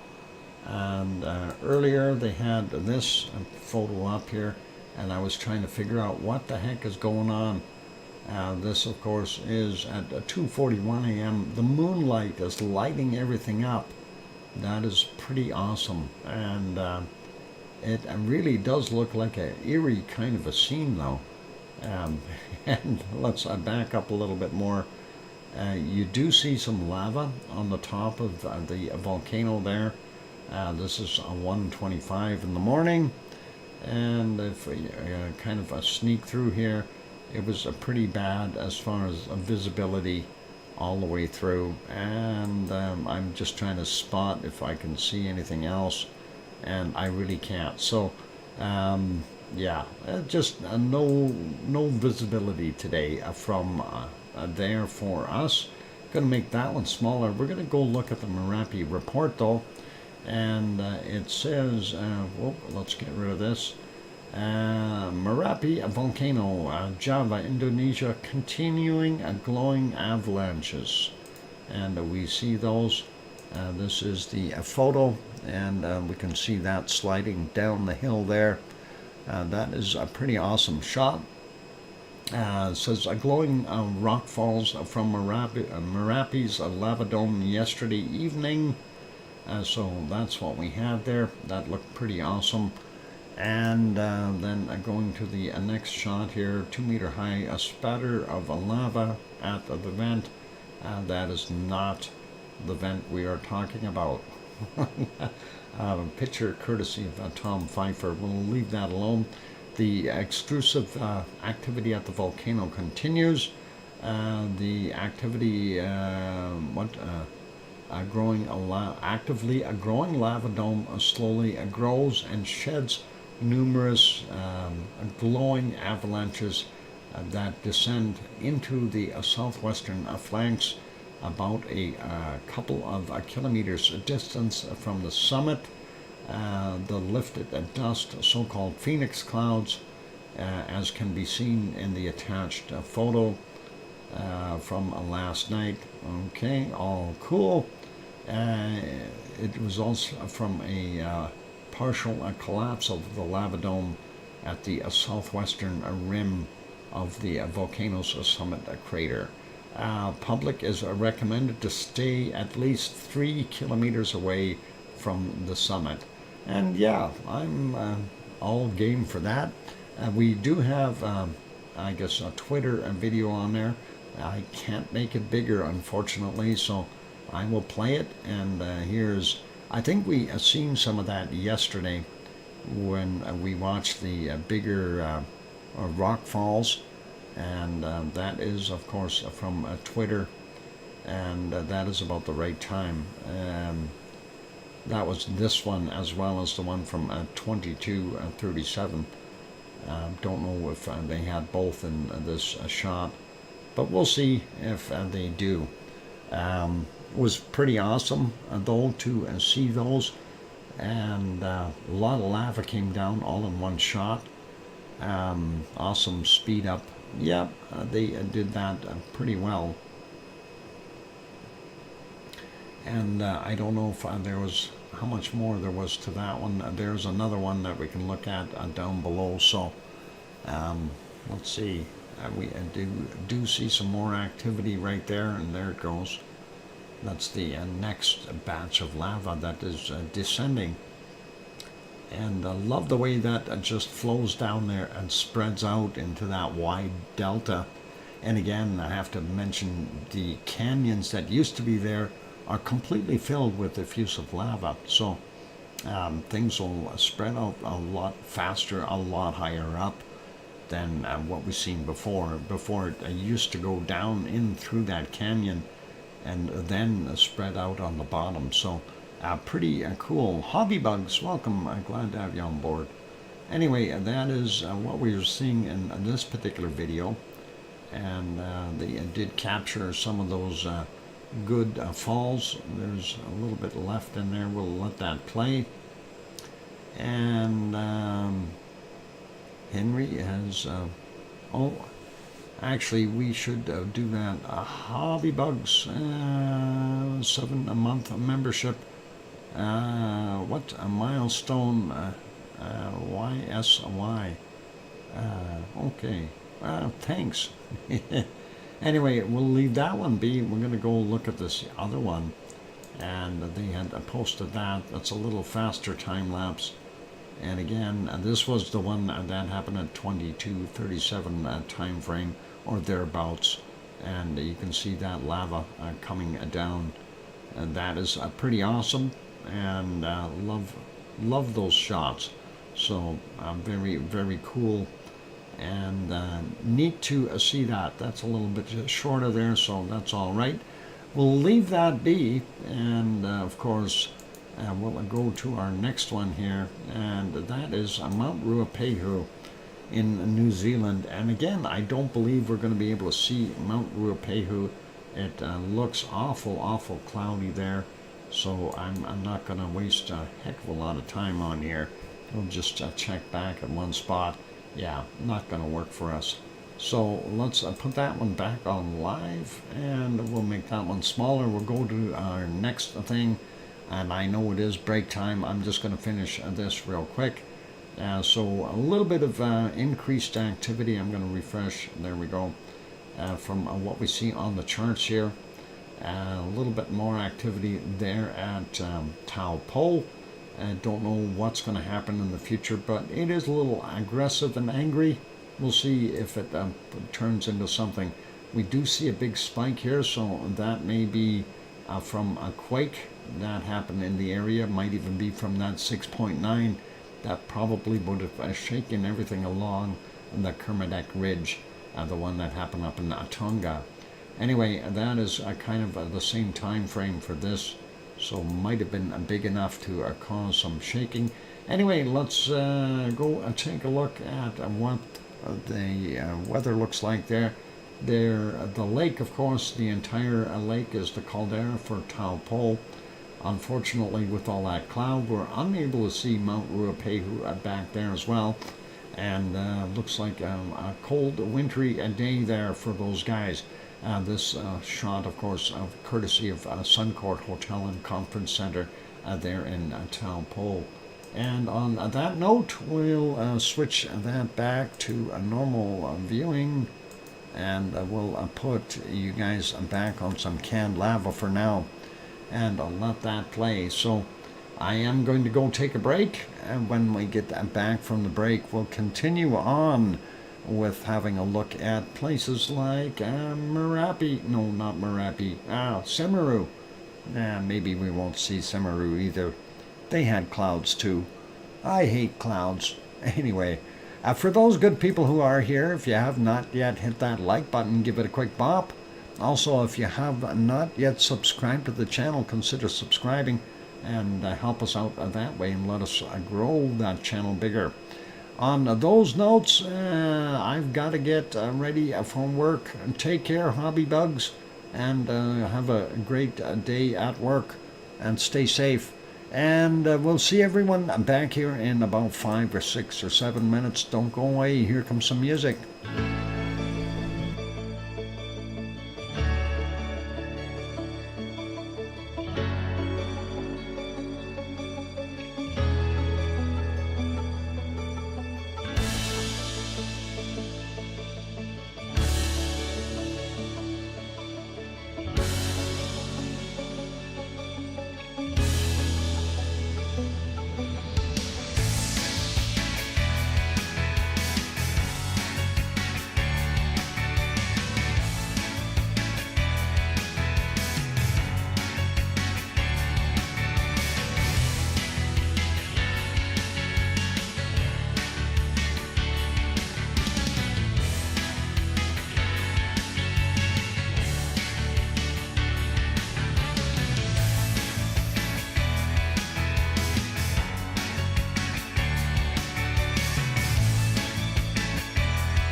we go. The microphone is back on. Welcome back, everyone. I'm your host, DrFox2000, and you're watching VolcanoX live stream.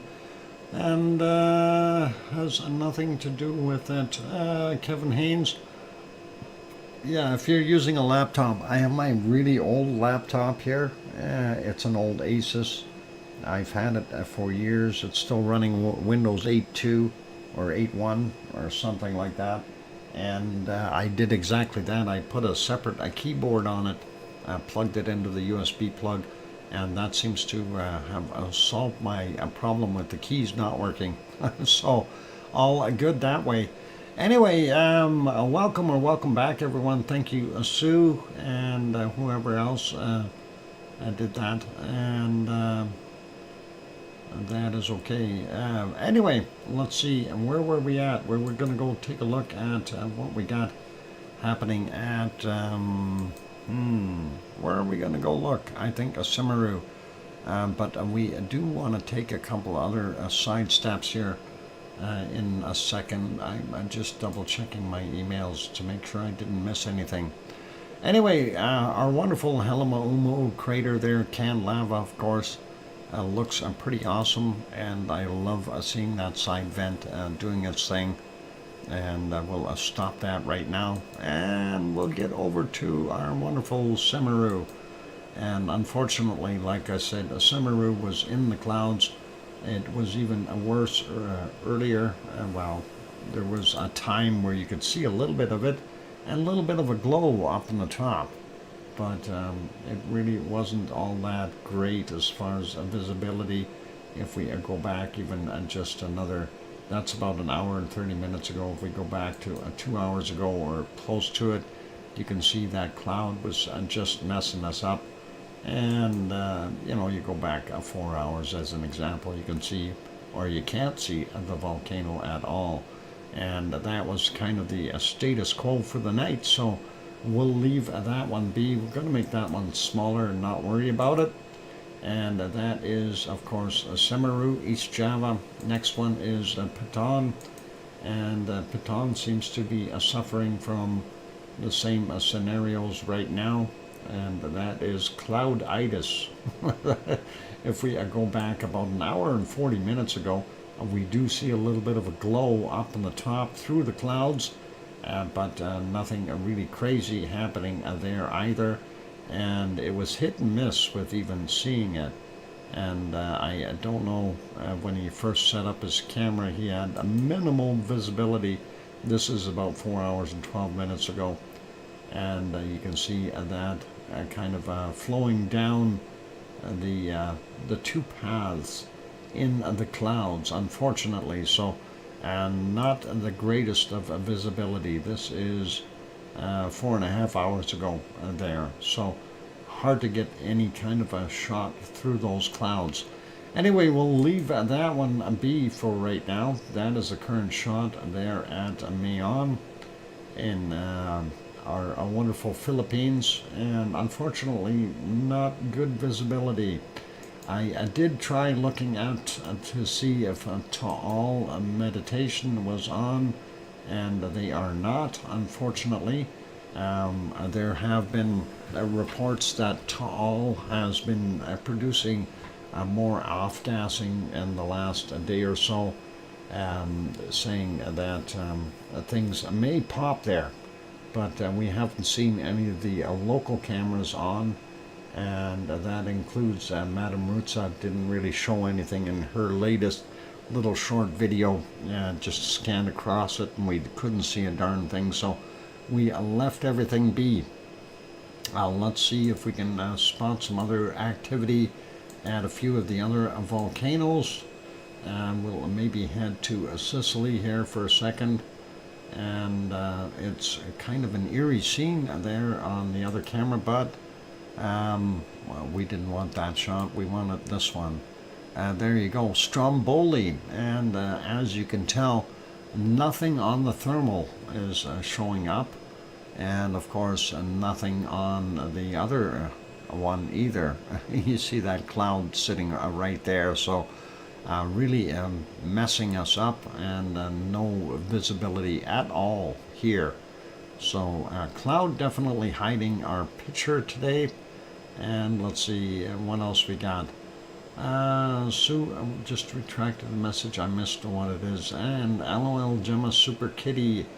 Dave is here saying hello. Dr. Fox. Okay. Hello, sir. All right.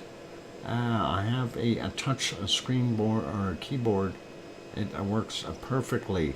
Oh, well. I guess you can touch it if you want, Kevin.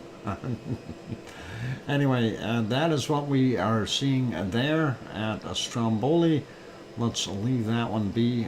Pop over to Yellowstone for a minute. I don't know if that one was working or not. A little bit of steam coming out of our wonderful geyser. Not seeing a heck of a lot else coming there.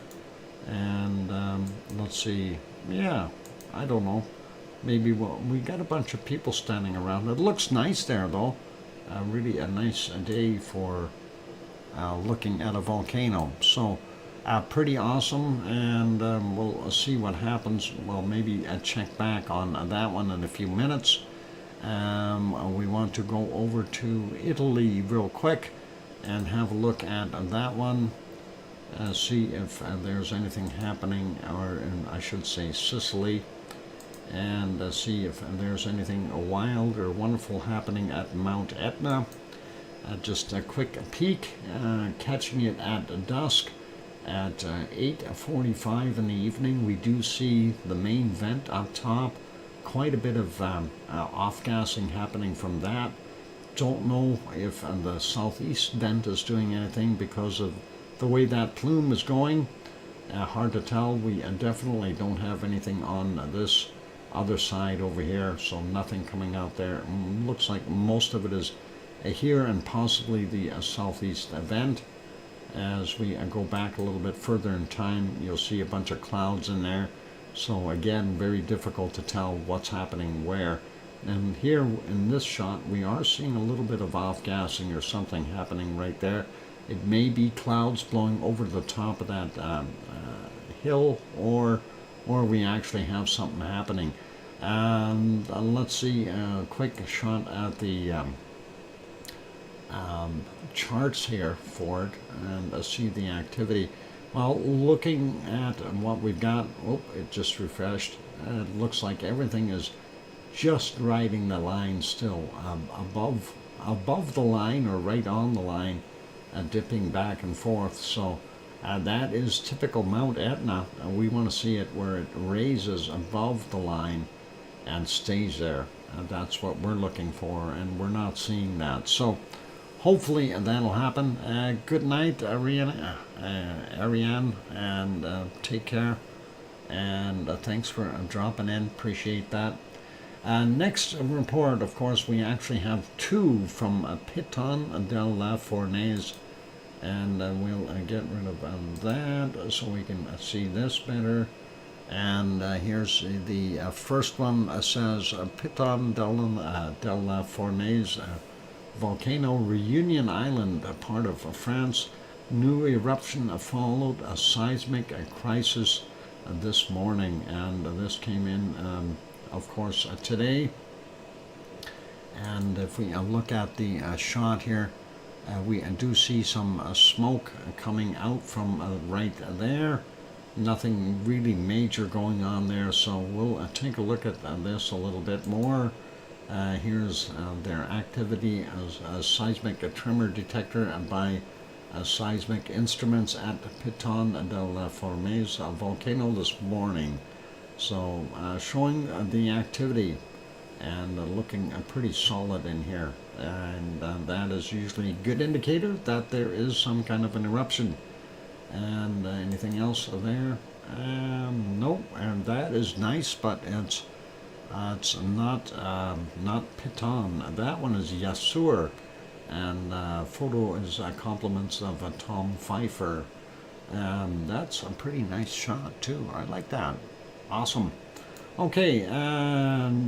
What's it say here? So the new eruption commenced at the volcano at 8:30 local time this morning, and is still continuing at the time of this update. This followed the seismic crisis that started at 7:36 a.m. Local time today beneath the eastern area of Dolomieu crater, if I said that correctly. And prior to the eruption, the rapid ground deformation has been registered, meaning that a batch of magma has been leaving magma chamber, and it's currently arriving at the surface, to the surface, or at the surface, erupted as lava. All right, either or. It made it up to the top and is looking like lava. So that is interesting, and let's go to the next report, second one, and that is this, and they actually show a little bit more of that lava material. So looking at that photo, you can see the elongated eruptive fissure on the east flank of the Dolomieu crater continues to spill lava flows, and you can see it's going down, and I'm not sure which direction this is actually heading. It looks like this is lower area, but we do see multiple spots where that lava is, and kind of wondering, and again we see smoke coming up from these other areas as well. So that whole area is very active from what I can see here, and that looks pretty awesome. Let's see what the other shot is a little bit closer. A small spattering activity at the volcanoes, at the activity and lava flow at the Piton del Fornés volcano today. All right, and that's what it says. Interesting activity and neat lava flows. I hope nobody gets hurt and nobody gets in the path of that, because that looks like it could do you in, especially if it's coming from multiple vents. And let's see, nope, different. This is a bright strombolian eruption at Etna's southeast crater in June 2001. Photo Tom Pfeiffer. Awesome. Okay, so this one says the effusive eruption of the volcano continues. It seems to have it seems that a new eruptive fissure opened on the eastern flank, and reported by social media and by observers. Okay, social media by observers. Got it. Although this detail has not yet been confirmed by OVPV Volcano Observatory. And it says the fissure consists of several vents erupting small lava fountains and flows emerging into a lava flow field. So we've seen that. And what's this? Oh, it's got noise. We'll get rid of the noise. Very small little video of the volcano from above the clouds. So that is kind of neat. The fissure consists of several vents erupting. Okay, we got that. SO2 emissions accompanying the eruption. So pretty cool. And I guess they're flying over top of it in that shot. I don't know if they get very close to it. Let's just peek here, because it's a small picture and you don't see a lot. They're zooming in on some of the flows there now. I don't see hot lava. I see cold lava. Let's move that a little bit. Okay. Are they getting into the area? I'm not sure. Well, maybe they're, yeah, looks like they were just getting onto where the pluming is happening, slightly at the top of the screen. There's somebody else flying below them as well, as we can see that shot go through. Anyway, I'm not going to worry about this one. It's poor visibility for the most part, and you could just see that little smoker there. If you watch up, there you go, right there. And that's it. So let's leave that one alone, and we'll head over to our next volcano. and that'll be over in Japan. So 2 reports from there at Piton del Fornese, and that's pretty cool. And it will likely go again. Now actually I didn't want to do Japan yet. I wanted to do Alaska first. Actually, not Alaska, but Shivelish. Just wanted to take a look at it. Yeah, I'm just looking, no visibility. So we'll carry on with Japan. Gotta find that. There we go. Make that bigger. Ice cream boat is in for those who need ice cream. And we can see it right there. And that is pretty awesome. Of course, this is Sakurajima. And not much happening there with all that cloud around. We have been seeing some bad weather there for the past few days. Warm weather, but bad as far as everything else is concerned. Yep, Henry is heading for ice cream. Sharon too. Get me one while you're down there, please. And let's see, if we go back a little bit in time, just about 2 hours, it basically looked the same, just darker. And as we get into a nightfall, really can't tell a heck of a lot. Looked like that might have been lightning there a second ago, and same with that. It's either that or it's a big spaceship up there lighting up the clouds. One of the two. I will stick with lightning as a suggestion. Same with that one. Anyway, I know it's kind of strange. I'm putting it back to a daytime shot. We'll make that smaller. We'll carry on and go to our next volcano. And yep, and that is Aso. And oh, guess what? It's raining at Aso again. As I mentioned just a few minutes ago, it's horrible weather there. Not very good stuff at all. Let's see if we can go back to this spot and see what's going on. Yeah, we can't see it. It's just the edge of that back edge of the caldera that we can kind of sort of make out in this shot. Can't tell what's really coming from the volcano. And as you can tell, it's raining. It's pouring there. So that is what we've got at Aso. Unfortunately, this is back to live. And you can see the rain drops, the ripples on the glass. Hopefully that'll keep the glass all clean. Cleans the air too, which is really nice. And let's leave that be. Let's go to our next volcano. This one is visible. This, of course, is Asama. Asama is approximately 100 kilometers to the west of Tokyo. And let's see, yeah, we're on 720. That's fine. We don't see a lot of activity from it right now, unfortunately. And I don't know if it's because of the way the wind is blowing or it's just not putting anything out. And we're not seeing it because we don't have a shot from the other side.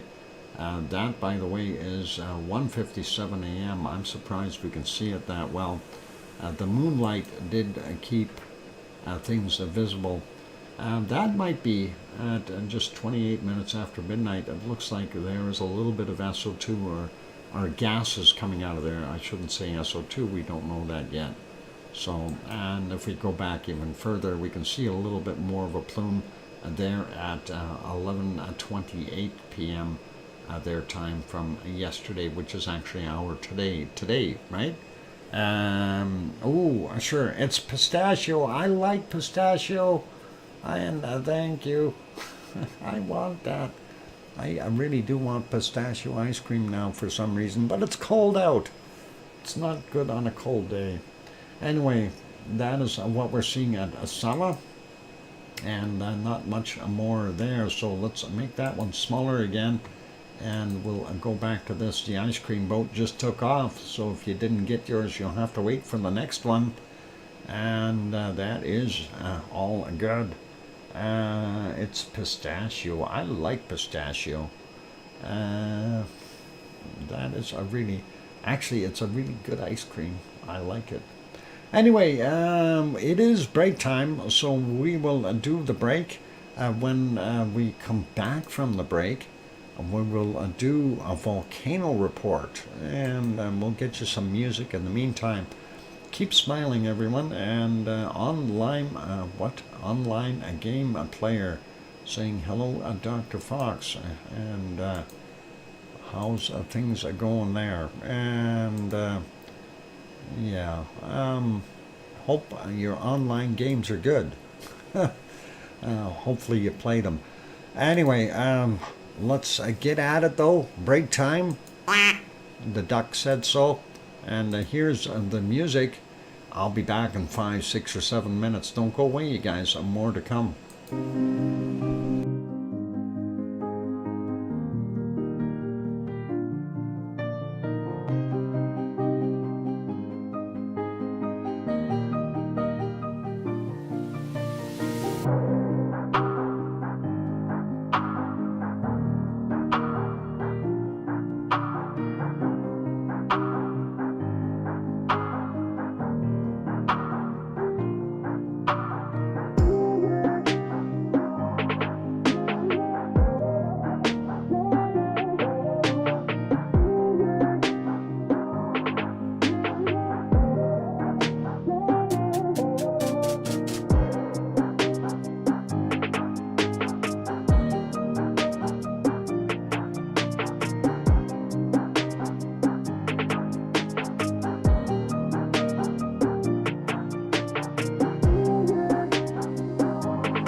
the microphone is back on. Welcome back, everyone. I'm glad to have you all still here. I'm your host, DrFox2000, and you're watching VolcanoX live stream.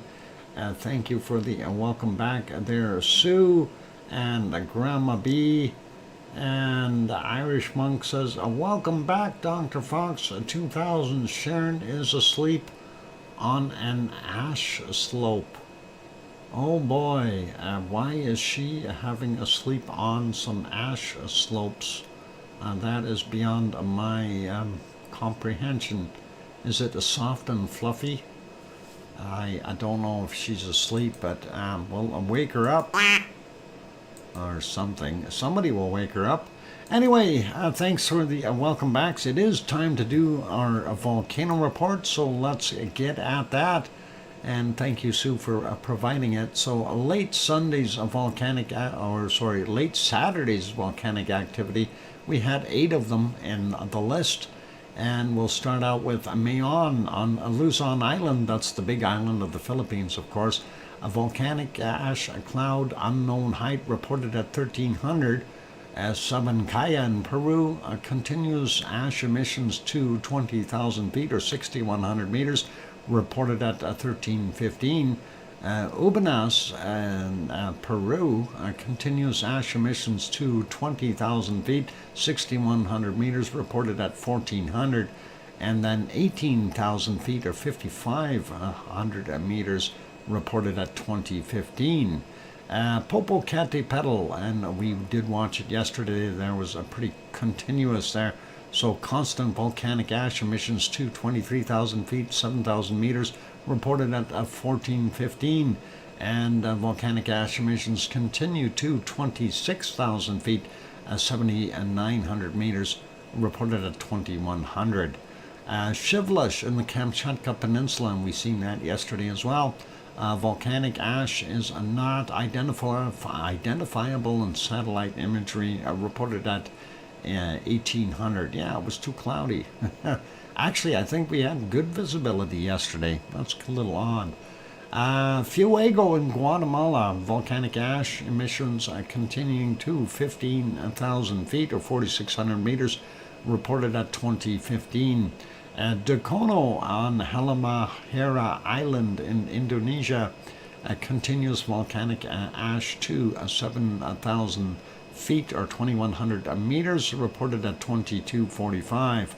And the last one for yesterday, Reventador in Ecuador, new volcanic ash observed to 15,000 feet, 4,600 meters, reported at 2330. And for today's activity, for Sunday, we have a whole bunch on the list. We have 11 volcanoes. Starting out with Sabancaya in Peru, continuous ash emissions to 22,000 feet or 6,700 meters, reported at 1 a.m. and again at 1,300 for the same heights. Ubanas volcano in Peru, intermittent emissions to 18,000 feet or 5,500 meters, reported at 2:15 a.m. and then again to 21,000 feet or 6,400 meters, reported at 14:15. Shivlash in the Kamchatka Peninsula, eruption to 12,000 feet or 3,700 meters, reported on the 3 a.m. Volcanic ash not identifiable in satellite imagery, reported at 12 noon. Yeah, too cloudy again. And Merapi, Indonesia, or Java, Indonesia. And we have seen the separate report there from 4:27 a.m. We already went through that. Popocatépetl in central Mexico, likely volcanic ash emissions to 22,000 feet or 6,700 meters, reported at 4:30 this morning. And volcanic ash observed, or emissions observed to 21,000 feet, 6,400 meters, reported at 10:30 this morning. Piton de la Fournaise, La Réunion Island de France, France, no, of France, no, de France, I have no idea. Anyway, separate email. Yeah, I reported at 5:34, and we've seen the second report there as well. And volcanic eruption is underway to 18,000 feet or 5,500 meters, reported at 6 a.m. Fuego and volcanic ash emissions. That's in Guatemala, by the way. Fuego had volcanic ash emissions too, or not observed. Oh, never mind. Sorry, not observed at 7:30 in the morning, and that is not a good report. Mayon on Luzon Island and the Philippines, eruption to 10,000 feet or 3,000 meters, reported at 7:45 a.m.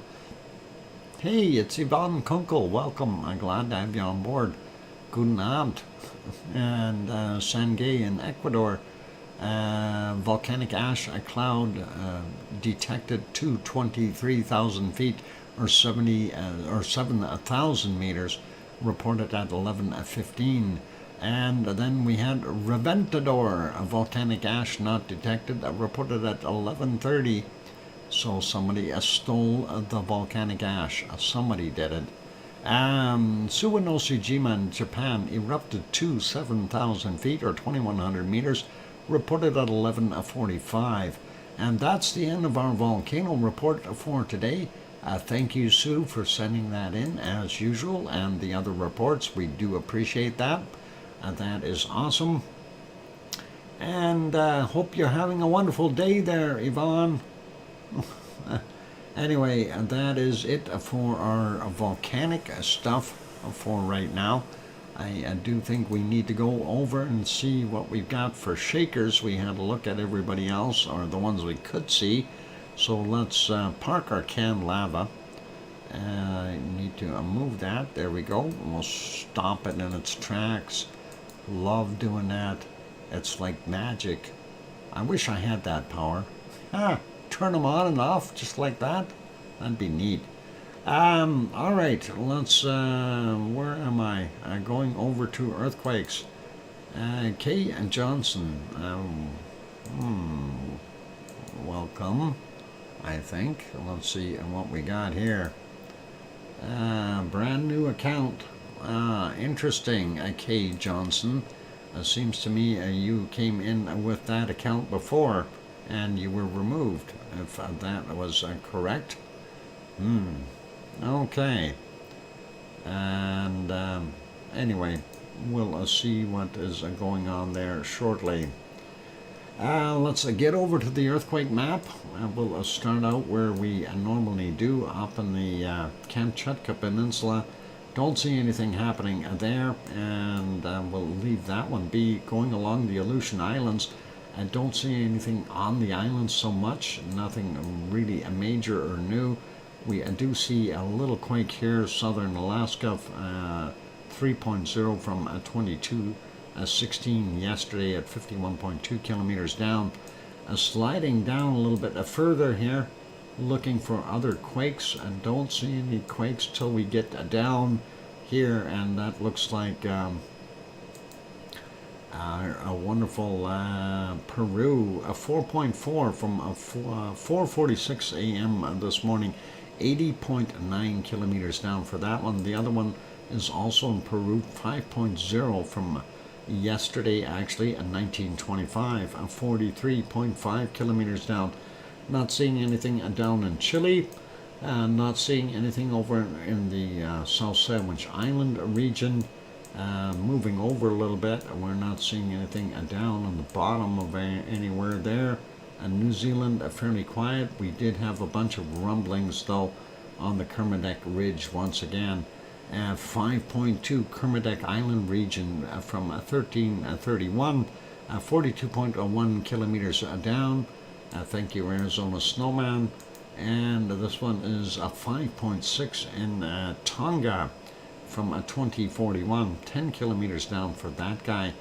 We also have this guy out here. I don't know why they call that Fiji when this is a Tonga, but that is what they call Fiji. 4.9 from yesterday at 2227, 150 kilometers down. And then we'll go over here, get this little guy out of the way, 4.6, and that is in Tonga area as well. 1750 yesterday is the time on that, at 87.7 kilometers down. Next one is a 6.9, and that is from today. Already I talked about that one. That is 4:27 a.m. is when that happened. 225 kilometers down, and that is pretty deep, but I don't know. Maybe we're going to see something happen there. Is that a prelude to another underwater volcano? That is a question to ask, right? Anyway, I do see another 4.6 over here in Fiji. 14:23 is the time on it. 437.7 kilometers down for him. And moving over, we do see this here is in the Solomon Islands, I think. Yeah, it is. 4.5, and that is from 1504, 10 kilometers down for that guy. And next one is Banda Sea area, or thereabouts, 4.7, Indonesia, 7:19 a.m., 10 kilometers down for him. And while we're over here, beside Sumatra, we had two quakes, and we had a larger one, 5.2, from 12:13, and 9.7 kilometers down, not very deep. The other one is this one, 4.7, from 12:32, and 10 kilometers down for that one, just off the coast of Sumatra. Going up here, we see this in the Philippines, 4.7, 23:40 yesterday, 56.3 kilometers down. And then we also see this one here, 4.6, and that is in the Japanese Volcano Islands. Japan is what they call that area, 10:25 a.m. and 37.7 kilometers down for him. I don't see anything else along Japan or the Coral Islands going right up into the Kamchatka Peninsula. We'll leave those be. We do have one here in China, a 4.0. 2:57 is the time on it, 10 kilometers down, and not that big of a one, but nonetheless it's there. And of course, what I see happening here, we have three quakes. This one over in at what is it? Eritrea, if I said it correctly there. Eritrea. Anyway, that is a small country you don't want to go to. 4.2, and that came in at 10:51, 10 kilometers down. And the other side, we have this one in Iran, 4.0, and that's from 3:07 a.m., 10 kilometers down. And then we see this one here as well in Iran, a 4.3 from 15:51, and that's letting us know we've got some movement on the Arabian microplate. We'll likely see some more quakes up here in Turkey in short order, so we'll keep an eye on that. And I don't see anything else out and about, so they've removed our ones from the top. We'll leave that be, and let's zoom into Hawaii, see what they've got shaken. It looks like they had a few more quakes than we normally see. Let's start out, we'll grab this one way out here. That is on the end of Luihi Seamount is about here. And, well, part of that crater right in there. So this is where that is. It's a 2.5. Came in yesterday at 18:46, 10 kilometers down. Now, I want to get over here because I see something kind of weird. There's two quakes, Mauna Kea over here. 2.8 at yesterday's from 1946, 15.7 kilometers below sea level for that one. This is a 2.2 from 4:05 a.m. today. Hawaii time is 3 hours less than our time, so 1:05 a.m. And that came from 16.6 kilometers down. Fairly deep for that area, but that's what we're seeing.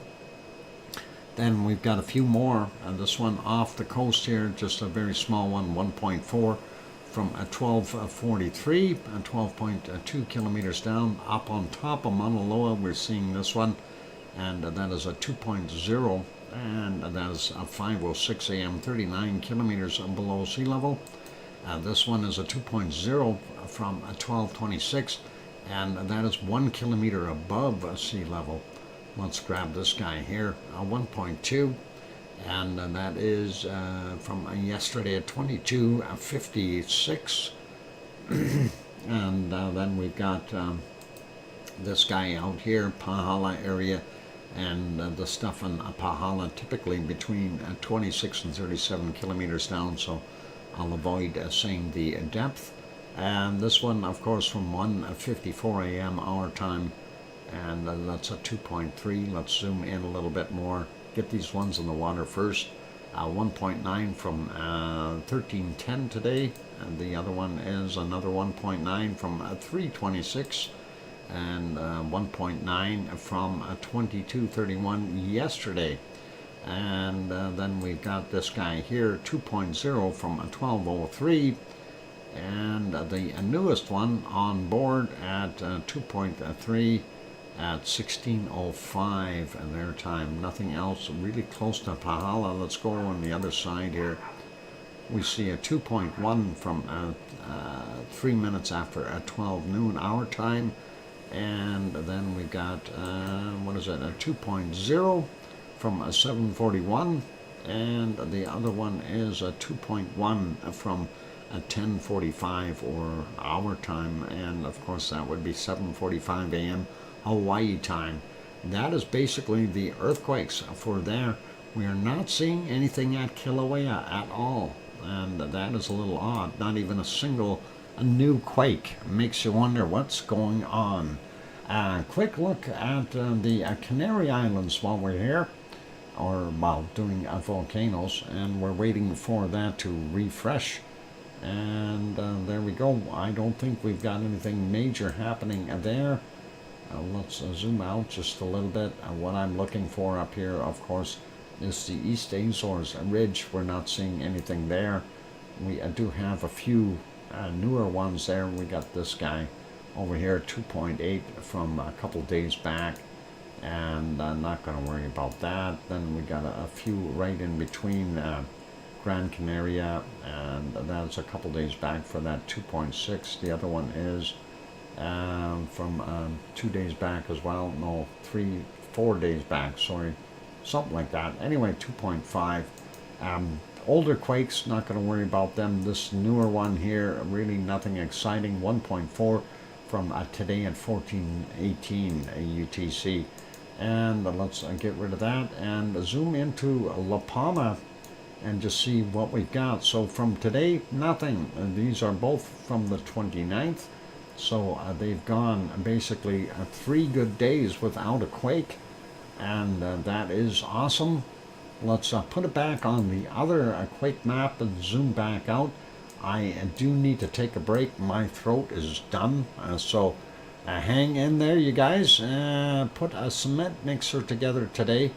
Hope to pour concrete in my for my solar project. And I was going to say, I thought, I hope you didn't make it too deep. You'll drop a few people in there to get rid of them. Oh, hang on, never mind. You don't want to do that there, Michael. All good. Anyway, hope your solar project turns out well, and that is all cool. Let's put you back onto some canned lava, and we'll see what we got happening. Hopefully my bit rates will continue to be smiling, and we'll keep on going. For those good people who are here, if you have not yet hit that like button, give it a quick bop, please. Help us out that way, trying to hit that 100 mark. What? I have a few pactors to bury.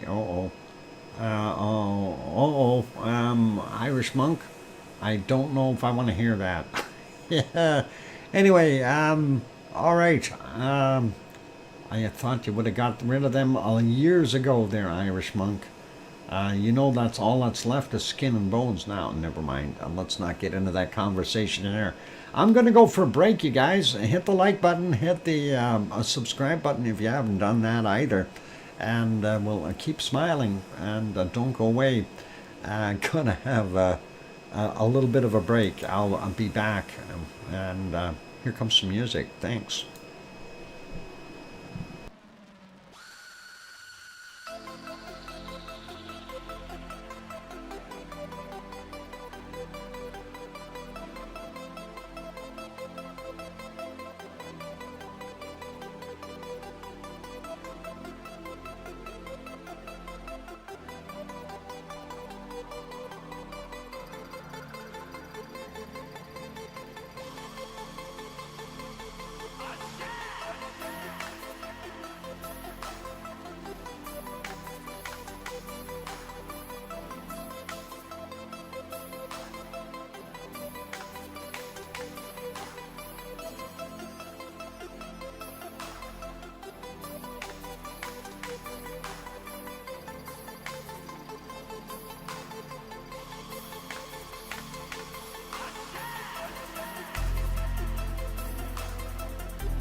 go. The microphone is back on. Welcome back, everyone. I'm your host, DrFox2000. You're watching VolcanoX live stream.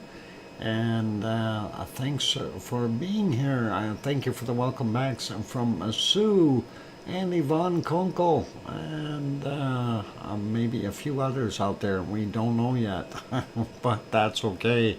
Anyway, what you're seeing on the screen, of course, is archive footage from the 16th of June, where our wonderful southwest side event there at Helima Umu Crater was doing its thing. Welcome, Michael Olson, and or thanks for the welcome back, and Irish Monk as well. Awesome, thanks, guys. And yeah, let's get over and take a look at some the SO2 map and see what we've got happening SO2 wise around the world, and we'll get onto that right there maybe, and let's see if that'll switch for me. Perfect. All right, so looking at what we've got, well, looking at North America, we can see where the trouble is down here in Mexico, but let's start out here on the Kamchatka Peninsula, and we will keep going with what we've got. So most of everything from the Kamchatka Peninsula is heading back towards Asia, which is great for us. Means that it's not getting into the North American streams right now, which is probably a little bit better. And it looks like they may have a big low and a storm here, kind of washing it all out of the air. Most of this would be coming from Shivelish, and let's see, Shivelish up in the top, and then we'd have Bezimiani as well as who is it in between here, Klyashevskoy, and of course the other one would be Karinsky. There we go. So, and possibly a few other sources there. Ibico for this one down here on Paramushroom Island, but let's leave that area be. Let's go over. Not sure why we're seeing SO2 here. We do have a big circulation. There may be some off-gassing happening from something, and we'll keep going. Alaska really not that bad. I don't know if these are fires or what is going on, but that is there. Michael is having a barbecue. SO2 around Minneapolis for me. Oh no, Minneapolis? Oh, we are seeing some SO2 there. Where is it? Minneapolis. Yep, a large plume going all the way to Pittsburgh. Is somebody burning something on a barbecue? Maybe that's why we are seeing that. All of the poor people in southern Ohio getting all that barbecue flavor. Darn it. And let's see, looks like Alaska is actually pretty good. Northern Canada and up in Greenland, obviously very good up there as well. Looking at the northern borders of British Columbia, as well as Alberta and the Yukon and Northwest Territory regions, we do see some fire smoke up there as well, and northern Alberta. Here in Edmonton, actually not bad. We've got, because of that rain we've been getting, most of that smoke is gone out of the air. Most of the smoke is gone for us, so we've got very little here. Looks like possibly up here around Uranium City area or someplace like that, up in the Saskatchewan-Alberta border. They're getting some fires up there as well. Same thing within Saskatchewan. So that's what most of those plumes are from. Of course, here in Edmonton, dirty air from our oil refineries. Vancouver isn't too bad. I'm surprised there isn't more coming from Vancouver with the amount of populace they have. Anyway, looking at most of everywhere else here, Saskatchewan, Manitoba, northern Ontario, doing pretty darn good. Even southern Ontario is not that bad today. We do see most of that smoke that we had up there in Quebec is kind of the SO2 portion, at least, staying up there. And we do still have fires going up there. So that is what we've got going on. And eastern portions of Canada, like Labrador, Newfoundland, Nova Scotia, PEI, and New Brunswick are fairly clean today. Actually, most of western U.S. is pretty clean, all the way over here to almost Chicago. We do have reports of Indianapolis having a very large source of SO2 emissions, and that is coming from here, pluming all the way along past Pittsburgh, Pennsylvania. Looks like that might be something to do with a barbecue, right, Michael? Beer with a pudding. What? Poor beer. Oh no. Anyway, yeah, not bad in the East Coast, actually, from what we see here. And we do have a little bit of SO2 in California, and I don't know why. Maybe that is just the remnants because of the way Adrian was turning here and is being recirculated. And that's Adrian, the, what do they call it, a hurricane or a typhoon? No, it's a hurricane. Anyway, getting into Mexico, we see from Popocatépetl, we see a lot heavier plumes.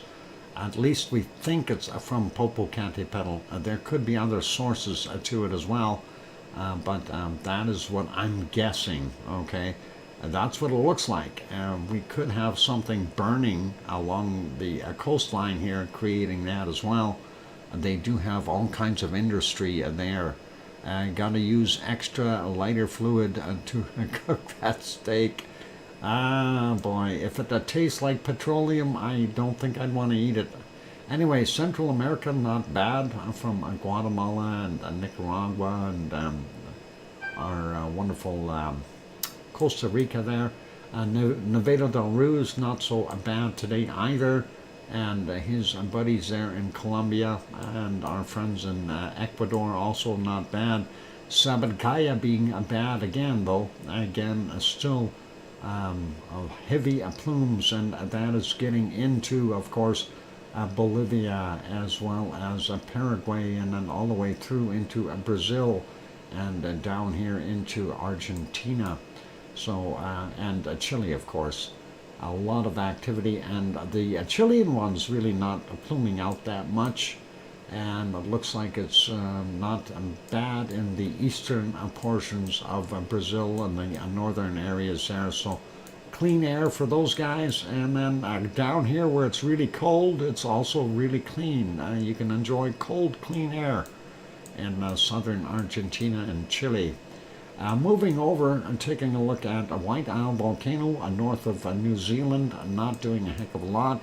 And we do see the refinery there in Melbourne area doing its thing.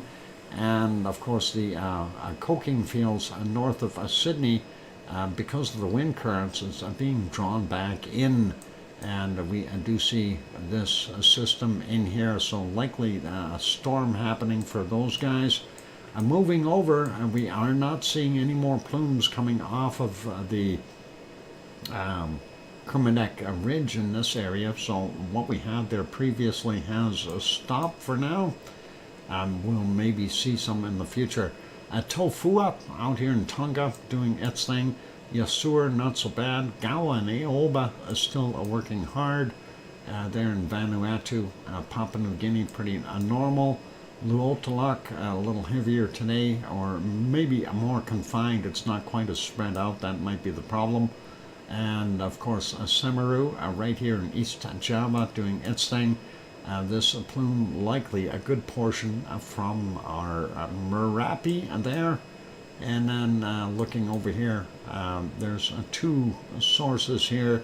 Jakarta, the city, because of the high populace, as well as a Krakatau, son of a Krakatoa. That's a Krakatoa. That's Krakatau, right in the middle there, the little guy. The little guy. And this is well, it used to be that big, and then they had a big blast, and that's all, well, that's what rebuilt itself. I wasn't going to say that's all that's left. It's literally rebuilt itself. And looking at what we've got here, looks like not so much from, what is it, the Currency and Marapi. Sinabung is still doing its thing, giving that over to the Malaysians. And looking over here at Ibu and Dakono, they are doing their thing and keeping everyone happy, or SO2 levels up high. Mayon and Bulusan still here, and then of course we've got our wonderful Taal volcano. We know Taal has been doing its thing, and then of course we see the output, but Manila is also adding to it. There's a large population there, so that is what we're seeing. Out here in the Japanese volcano islands, we're still seeing some plumes from those guys. A little heavier from Taiwan today, not so bad in China. Zooming in, and Japan, we do see a plume coming off of Suwanoshijima there. And let's see how bad it is. Not that bad from Sakurajima, which is right here, and we see that reddish plume. And ASO, pretty light today in comparison to what we've seen before, or maybe it's just spread out a little bit more, but definitely not as heavy as it was. Going over here to Tokyo, though, we see Tokyo areas pretty heavy. The other good portion of that plume is from Asama. Asama-san is continuing to off-gas, so that's kind of a combination shot there for those guys. We've already looked at the Kamchatka Peninsula, so let's carry on. Shanghai has got a fairly high level there of SO2. And looking at India, again, eastern portions are fairly heavy. The other areas are a little bit on the cleaner side.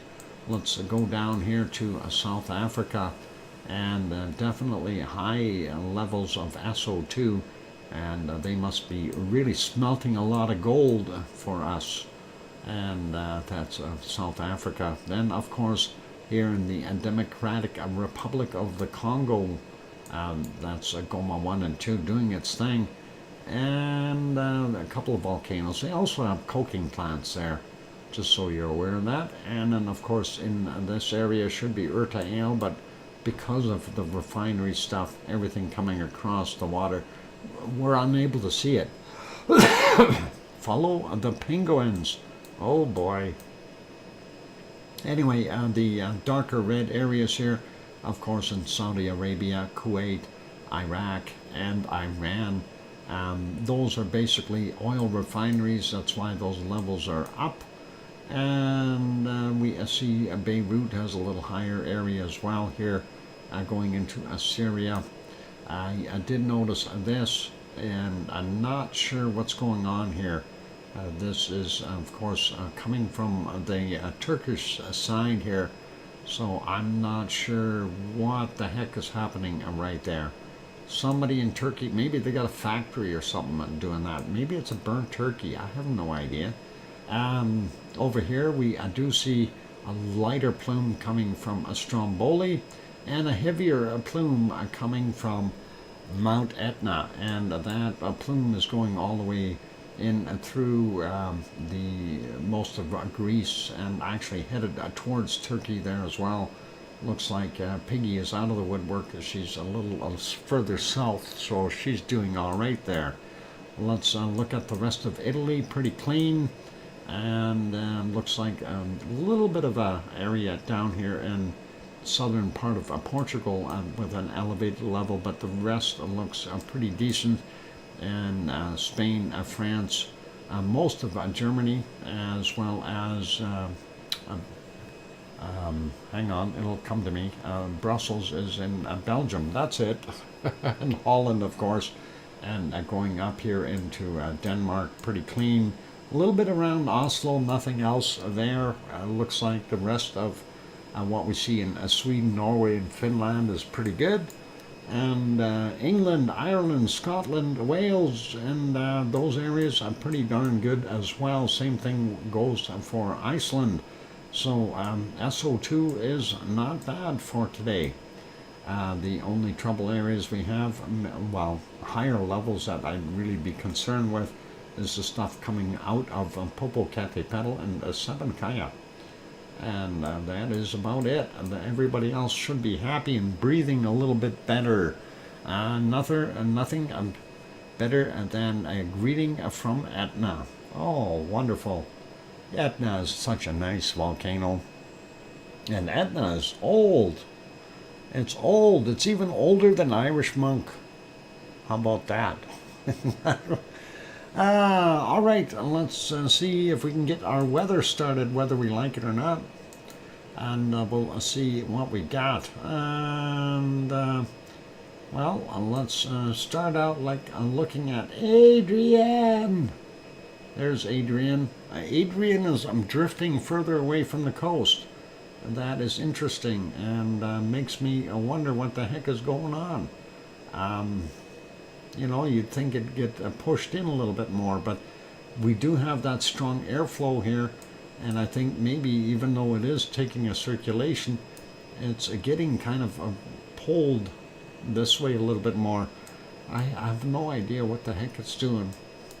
Anyway, let's we'll find out in a few minutes here. We'll look at the stuff here first. We got a big low circulating again over top of the peninsula here for Alaska, and we are seeing temperatures up to 26 degrees Celsius in places, maybe even 27. I haven't seen it. Oh, there's a 27 in there. So yeah, quite nice temperatures for Alaska. Looks like the Yukon and Northwest Territories are kind of following suit with temperatures up in those same ranges, and that is actually quite comprehensive of most of the Northwest Territories, so that is a little odd. Same thing with the Yukon. Even Nunavut has some 20-degree temperatures up in the northern islands here, so you better watch out, Santa Claus, you're going to melt. Looking at what we've got in British Columbia, we see up to 21, 22 degrees up there in the northeastern portions. Let's look at the southern areas here. Vancouver coming in at about 22, 23 degrees. Over on the rock where Bob is, somewhere around 23, 24, maybe even a little bit warmer. Mind you, he's at a higher elevation, so probably about 22 degrees. And let's see, if we go over here, look at Osoyoos, not quite as warm today as they were yesterday, only about 28, 29 degrees. So that's okay. Oliver is sitting at about 28, Penticton 24. If we go up, Kelowna sitting at about 26, and Vernon coming in at 24 as well. And that's the Okanagan Valley, by the way, that whole area there. So pretty awesome to see that. And 22 in Lethbridge, Calgary a lot cooler at 17, and then Edmonton freezing at 15 degrees Celsius today. It's quite cold out there. 22 in Swift Current, that is what we got there. Going over to in Regina, 23, and then we get into Winnipeg, holy mackerel, 31 degrees, 32 degrees. Judy M is probably out sun tanning. And that is got to be some awesome temperatures there with what they're seeing, and hopefully we'll get some warmth back for us. Give us warmth. It's only 15 here. It's too cold. And we see northern Ontario up to 32 degrees as well. Once we get to the south, though, it starts to cool off again. We do see that low sitting kind of just to the east of Chicago and west of Detroit. So that low sitting in there, making it cold. Let's see, Toronto coming in about 22 degrees, 21 in London, and of course 24 in Detroit. Chicago, home of Tom and Pepper, only at about 20 degrees. Milwaukee, about 22. And you get a little further inland, starts to pop up real quick to 28. Madison sitting at 28, so it gives you a pretty good idea of what the weather system is doing over there, cooling everything off. Montreal coming in 22 degrees, Quebec City 24, and getting over here into New Brunswick, and we see up to 23, 24 degrees there as well. Not a bad day, and looks like up to about 23 degrees there, and Nova Scotia looks like Halifax is sitting about 16 or 17. 17 for Cole Harbour, pretty awesome. And it looks like the Cabot Trail area there at 22 degrees Celsius. We are seeing about the same temperature mix over there, and Newfoundland, a little cooler on the Avalon Peninsula, but not by much. And coastal areas here, I've seen up to 26 degrees for Labrador. That's not bad. They look like they've warmed up all the way through, and we're seeing pretty warm temperatures in northern portions of Quebec as well, until you get really far north, and then we see 5, 6 along the border or the coastline. There's even some 2s and 3s in there, so fairly cool. Let's leave that be. A quick peek at, well, we'll take a look at the US. We'll see. We'll run through that. Portland coming in at about 27 right now. Spokane sitting at 27. We see the desert area here up to 31 degrees. And Eugene is sitting at about 28, 29. Then we get into California. Redding sitting at 43. Yeah, 43 at Redding. Nice. No, too hot. 42 at Sacramento. San Jose sitting at 32 degrees. San Francisco 20 degrees. The other side of the little pond there, about 30 degrees. And yeah, that is pretty wild. We are seeing temperatures, yeah, Death Valley 50 degrees. That is pretty hot. We are seeing up to 44 here to the west of Bakersfield. Bakersfield itself is 44. Let's take a look at Death Valley itself. So yeah, Sue brought up 50 degrees. I already see a 51 in there as well. So the temperature station is at 50 degrees. So we can say 51 degrees is what they're showing on the map. And that is not just in one spot. There's a few of those. So quite warmish, and yeah, warmish, right? It's cooking. It's a little warm in Death Valley. Yeah, 45 degrees in Las Vegas. Wow, that is just cooking. Let's go to Mexicali. 46 degrees in Mexicali. Wow. And let's go to Phoenix. 44 in Phoenix. Wow. And 42 in Tucson. Like, that's going to make a difference. Oh, Albuquerque and down at a cool 35 degrees Celsius. Wow. Corpus Christi, Texas, only 30. They'll have to put on some socks. 36 in San Antonio. Houston, 27. Brr. And 34 in Austin. Compared to all those other temperatures, that 27 is cold. And 32 in Dallas. Let's go up here and see 33 in Oklahoma City. Flagstaff, or sorry, Little Rock coming in at 33 as well. New Orleans, 33 degrees. Let's see what we got down here in Florida. 29 in Miami, nice. 34 in Orlando. Jacksonville coming in at 30. Atlanta coming in at 33. Wow. 34 in Charlotte. Grandma B's house, 33 degrees Celsius. That is too warm, Grandma B. And you know, out here in the East Coast and this whole East area, if you're from the West or the Midwest, you don't experience that higher humidity level. And this is what they get on the East Coast. Down in Florida's not so bad, but it can be if the wind isn't blowing. But the humidity level is usually what gets you. 30 degrees in Virginia Beach. Washington coming in at 30. Baltimore 30. Philadelphia 29. And New York coming in at 30 degrees. Now that's another hot, muggy place. And Boston sitting at a cool, comfortable 23. And on that friendly note, we will save Mexico for after the break. And it is a time for me to do that. So 51 degrees in Death Valley is the high temperature for today. Yeah, poor Morgan, he has to stay inside his freezer, Yvonne, otherwise he's going to melt. Poor snowman. Anyway, let's put you back on some beautiful hot lava. And that, of course, Helemaumau crater, the side vent there from the 16th of June. On that friendly note, I'm your host, DrFox2000, and I'm going to go take a break. When we come back from the break, we will continue with our weather from Mexico on southward. So don't go away, keep smiling. If you haven't hit that like button yet, give it a quick bump. Also, if you haven't subscribed to the channel, consider subscribing if you feel we've earned it. On that friendly note, I'm your host, DrFox2000. I'll be back in 5, 6, or 7 minutes. Don't go away. Thanks.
go. The microphone is back on, and the bit rate is going completely wonky here. So if you're getting a little bit of buffering, I'm not sure what's causing it, but I do see the bit rate having quite a fluctuation. So hopefully things will calm down here.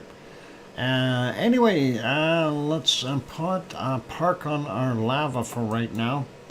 And we'll just stop it right there, mid-tracks. And Sharon Stewart says, I hear you, DrFox2000. And thank you, Michael, as well, for the welcome back. And Sue, thanks as well. Hope that buffering goes well. I parked that lava. Yep, I did. I froze it right where it belongs. And it looks pretty awesome.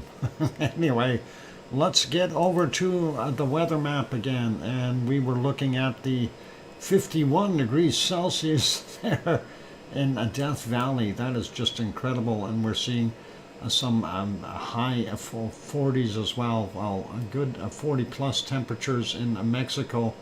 A lot of places. Let's see what we got. Mazatlan coming in at 29. A little cooler down on the bottom here. Puerto Vallarta only about 28. And looks like Mexico City sitting at about 25, 26, depending on where you go. The other dry lower areas here, 34, 35s, and not anything too severe. Acapulco sitting at about 30, and not bad temperatures there. And we see about 34, 32 in some places there in the Yucatan. Looks like not bad for jungle weather. Cancun sitting at about 29 degrees, sliding down a little bit further through Central America. Those temperatures look somewhere around 29, 30 degrees for the highs, and not bad at all for them. Looks like about 29 degrees there in Colombia today, whereas Venezuela on the other side of that mountain chain, we're up to about 32 degrees in some spots. Even higher over here in the lowlands, up to about 34, 35. So a little bit of a mixed temperature there, and we see up the valley here they are a little bit warmer as well. Bogota is a little bit on the cool side because it's a higher elevation, but the valley going up is looking pretty good. 28 for the highs there in Colombia for the jungle stuff, and about 25 for the lower end. About the same, maybe a little bit higher there in Venezuela, and then the other countries about the same. Really nothing too crazy going on. The Amazon River Basin here showing about 27, 28 degrees for the most part. Let's take a look. Guayaquil sitting at about 28. Of course, Quito only 13 in Ecuador. That is the way it is. Higher elevations, of course, for Quito. We see most of Peru is sitting at about 26, 27, and of course in the mountains a little higher, or a little colder, I should say. 20 in Lima, Peru right now, not that warm. We are seeing up to about 28 degrees in Bolivia for the high end, and seeing the jungle areas there somewhere down to about 21. Of course, the higher stuff here in the mountains, higher elevations, a lot colder. Looking over a little bit more, though, we see the southern portions here of Brazil, a little bit on the cooler side, only 21 in Rio de Janeiro, 15 in Sao Paulo. We do see Paraguay about 25 at the top, and about 20, 19, 18 down here at the bottom. So a little bit cooler for them. Looks like from Buenos Aires area there, that's about the cutoff line for the heat. For Argentina, not so bad. Let's see, Paysandú coming in about 18 today. The rest is anywhere from about 12 to 19, 20 degrees there in Uruguay. And looking at what we see down here in the rest of Argentina, some higher elevations, of course, below freezing temperatures, but Single digits for the most part. Santiago there in Chile coming in at about, 10 degrees roughly. We do see a nasty low here, bringing that colder air and making a moisture for that area. And that high from the other side of the continent is feeding some air in there. Moving on, we do see, well, we've got a high circulating around here. It's doing its thing and being, well, hang on. Yeah, that's going the right way. That's the high. I gotta remember that's the southern areas. But it looks like we got a low trying to be nasty inside here as well. Don't know what's going to happen. We are getting that southerly flow pushing northward. So New Zealand is definitely seeing some cold temperatures and some stuff below freezing as well on the higher latitudes. Seeing up to about 9 degrees on the coastal areas. There's some 10s and 11. 8 in Christchurch right now. That's not very warm. It's winter time. 13 in Wellington. Hastings coming in at about 10. Taupo probably about 8. No, 10 for them. That is awesome. And looks like the Bay of Plenty anywhere from about 10 to about 14 degrees depending on where you are. Auckland coming in at about 14 as well. And looks like, yep, 14 for most of that peninsula. Let's move over and take a look at this cold land here. This is a very cold place, and they get snow there once in a while. 5 in Hobart, and that is Tasmania, of course. And very rare, though, for the snow. But we do see -1 temperatures, -2s, not so good for them. Melbourne is sitting at about 8 degrees right now, and that is still fairly chilly. Adelaide coming in at about 7, 8 as well. Canberra sitting at 1 degree. We are seeing some negative temperatures in here as well. And the snow areas for, well, we see that high sitting there, and that is messing it up. It's keeping the cold air stagnant. Down to a -2 for them. 12 in Sydney, that's not that good. Let's see what Brisbane is. We've got about 16 there in Brisbane. Warmest temperature right now in Australia is about 27 degrees, right up at the very tip. Not that warm. We see about 12, 13, 14, depending on where you are in Perth. And we are seeing anywhere from 4 or 5 degrees in the outback. That's not good. Moving over a little bit more, looks like once you move away from the cold streams and you get back up here into the general flow, some of those islands in Tonga and that are enjoying some warmer temps, anywhere from 25 to 27. American Samoa's probably about 28 or so.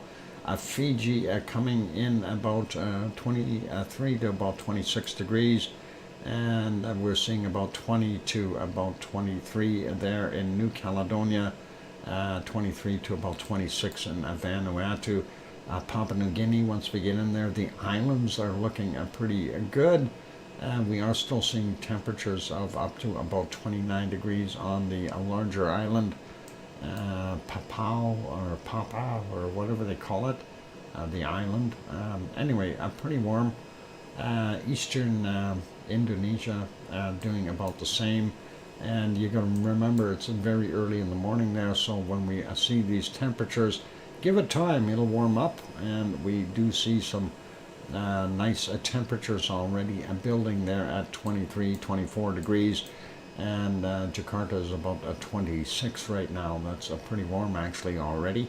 And we're seeing 24s, 25s, and a lot of places in Sumatra, Singapore 27 right now. And Bangkok coming in about 28 degrees. Thank you, Sue. And moving over, taking a look at Manila, we see about 26 degrees there. Give it some time, it will warm up. It's still early. And looks like China has still got some pretty warm temperatures, which is good for them as well. And we see Kagoshima sitting at about 25 right now. Tokyo coming in at about 26.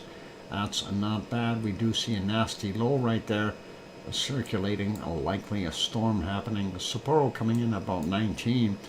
Going up towards the Kamchatka Peninsula, we see here there's a circulation and another one here from that low.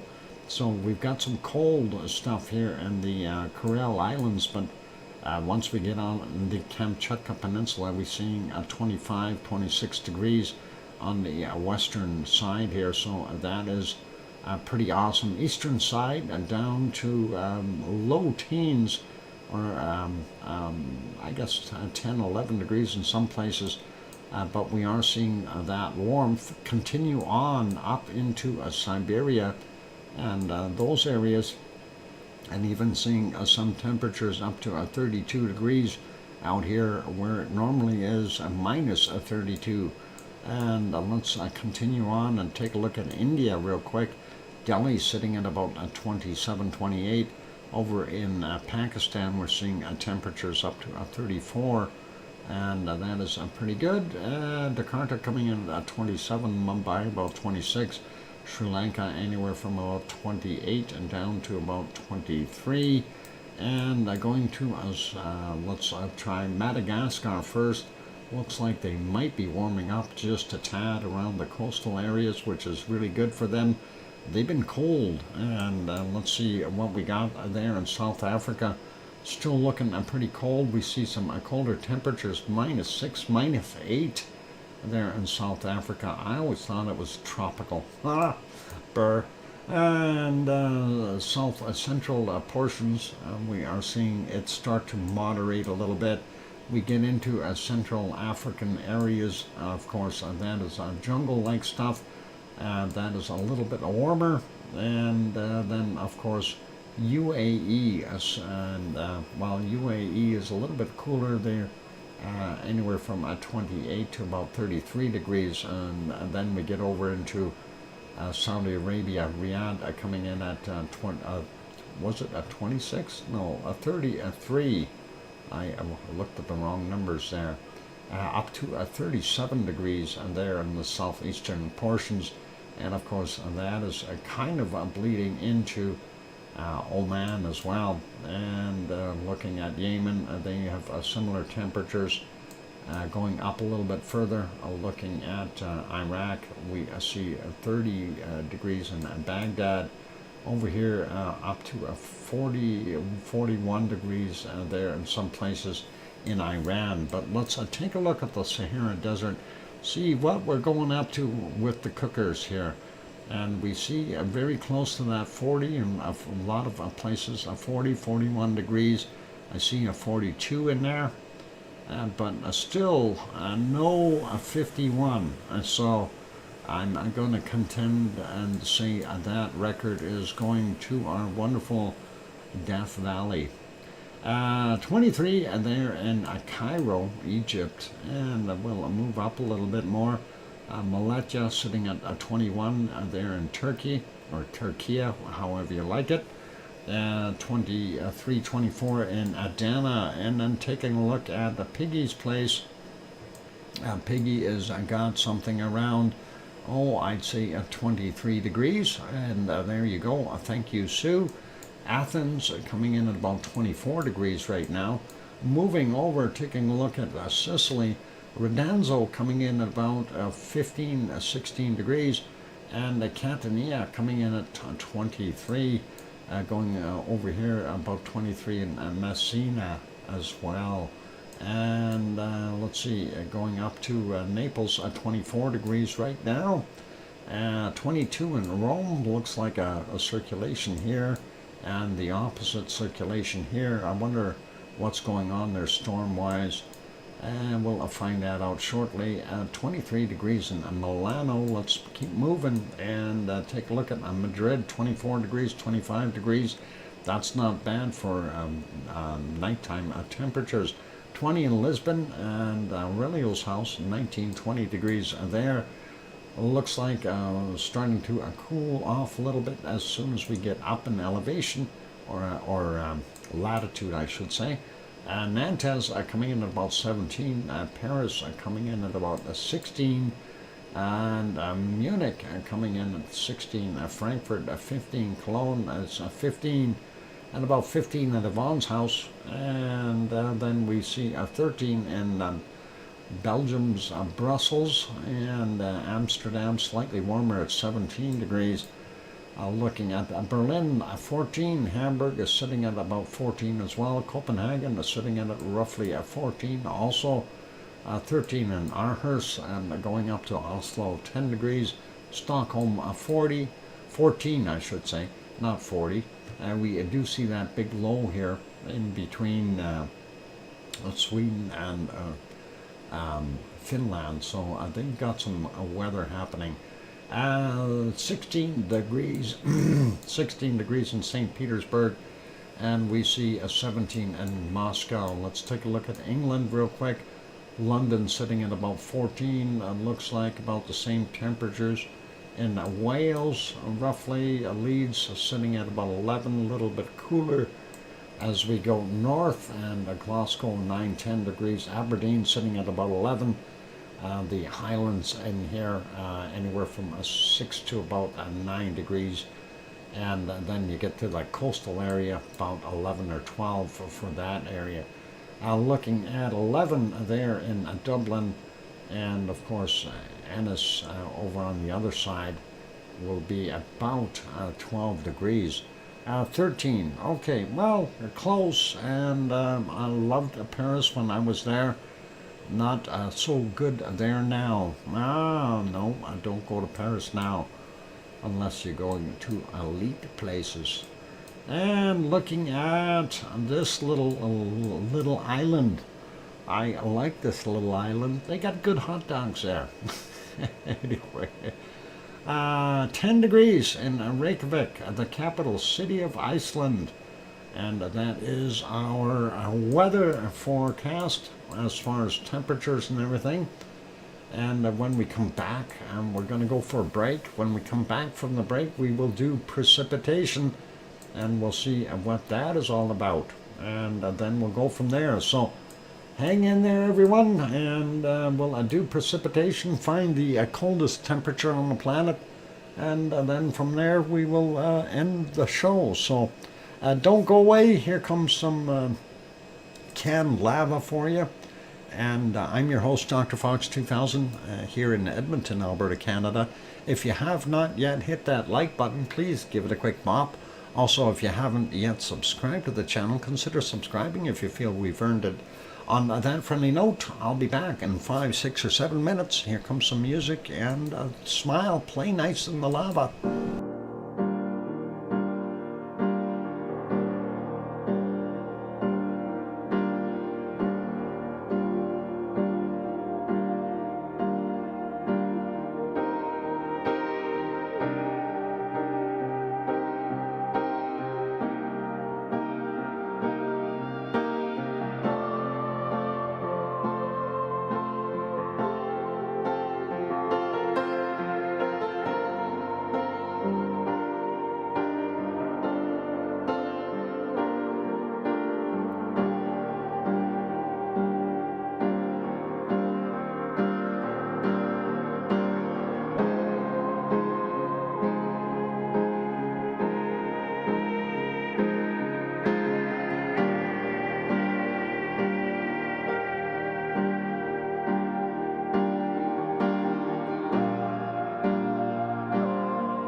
And the microphone is back on. I'm trying to get over this penguin thing. Don't tell me what, Sue. Oh, thank you for the welcome backs. And Irish Monk, I would think at your age you would know how to speak a fluent penguin already. You're kind of been around for a while. Anyway, awesome. So you've adopted a penguin. That is neat. First we have ducks, and then we've got squirrels, we got rabbits, now we got penguins. And I guess that's the way it goes. Oh boy. Anyway, let's park our wonderful lava, and we will get back at it with our precipitation report for today. And let's see what we've got on the good map. And of course, starting out here looking at Alaska, we see that low that's here is generating a pretty good plume of cold, wet water going into Alaska itself on the bottom. And looking at what we've got sitting here, low sitting over Manitoba, and I don't know if that's responsible for drawing everything in. We do have a high sitting here in BC. Hopefully that'll shift over, give us some more sunny skies here in Alberta. But we do see some stuff in, looks like rain in the Yukon, Northwest Territories, and Nunavut, and then of course northern British Columbia, Alberta, Saskatchewan, and in Manitoba. Yes, they've got really hot weather there, but they're also getting some thunderstorms, and that is not so good for them. And moving over, we do see a little bit of that rain is sitting there in the Hudson's Bay, as well as northern Ontario. Now, southern Ontario areas, we are seeing a bunch of isolated thunderstorms, and we'll kind of deal with these here as soon as we finish going east. We do see some isolated ones out here in Quebec as well. Then the larger system doing its thing, going all the way into a Labrador. Hopefully that won't mess anybody up too badly there. And looks like not so bad in Newfoundland, New Brunswick, and Nova Scotia are getting some of that rain. Nova Scotia along the coast. I'm just curious, Sue, are you getting rained upon right now, or do you have any storms there? We do see here in Maine, they've got some stuff going all the way through Boston. Not yet. Okay, cool, Sue. And then going into some of the other states here, so obviously looks like New Hampshire, New York, and then Pennsylvania, etc., Ohio, going further to the west. We see it going all the way down Indianapolis, and then into Tennessee, all the way down into portions of Georgia, as well as Alabama and Mississippi. So, and Arkansas even. Lots of weather for all of those places. We are seeing some stuff from Mexico on up through New Mexico and the northern tip of Texas, going into Colorado. So that is what's going on there. And of course we see that, well, it doesn't actually, it looks more weird. See, they stretched that out. When you zoom in, you don't see it there in North Dakota so much. We do have some small isolated storms there, and even over here in Minnesota. So that is about it for there. Going south, and we do, well, we see what's going on in Mexico. We've got a bunch of different storms all over the place, but it's, I guess they're not that heavy, and maybe they are. And it looks like some rain over on the other side for I guess, well, all of Central America, really. And when you look at it, no sense in picking out a specific country. So from Mexico on down pretty bad. Adrian, all by itself out here, I don't know what that storm is going to end up doing. And when we look at it, this way, it doesn't look like it's that big. If we go to the radar map real quick, we don't see it being that big either. So, and in precipitation, it just shows up as a small storm. I'm sure that will die out and pass. Central America, of course, rainy season for them, so we get all kinds of muck there, and that includes the northern part of South America, from I guess almost the top of Brazil on upward through Ecuador, Colombia, Venezuela, French Guyana, those places. They're all getting a little bit of that, and it looks like the central regions are dry all the way down to about Buenos Aires. Then we see a little bit of rain coming in on the eastern side, likely being generated from that high, meeting the colder air. And wow, that wind really picked up all of a sudden. I think I have to close my window again. We see lots of stuff here along the Chilean coastline. There's that low that's driving that system, and we see some, literally some ice rain down here along the peninsulas of for Antarctica. Moving over, let's take a look at New Zealand real quick. And pick a place that it isn't raining is probably the better option. Rain and snow throughout pretty much everywhere in New Zealand. And let's see. What happened to Dave's channel? Oh, his channel looks fine. Looks like nothing in Tasmania. Victoria looks not bad, but here we see, I thought there'd be more rain down here with that cold temperature, but looks like they are getting a bunch of rain from Brisbane on up. Even Brisbane might be getting a little, no, maybe not, but looks like quite a chunk is getting some water there, and the tip out here by Perth also getting some precipitation, and it looks like Fiji is dry, possibly some rain in the Tonga area. Islands of Papua New Guinea are getting some rain, and then we get over into Indonesia. We see lots of the islands are showing some rain, including Java and Sumatra in isolated spots. Looking at what we got kind of mucking around here, it looks like it's got a whole system here, kind of everything tied in, and of course the Philippines is involved, and you can see on the other side all the way to Thailand there.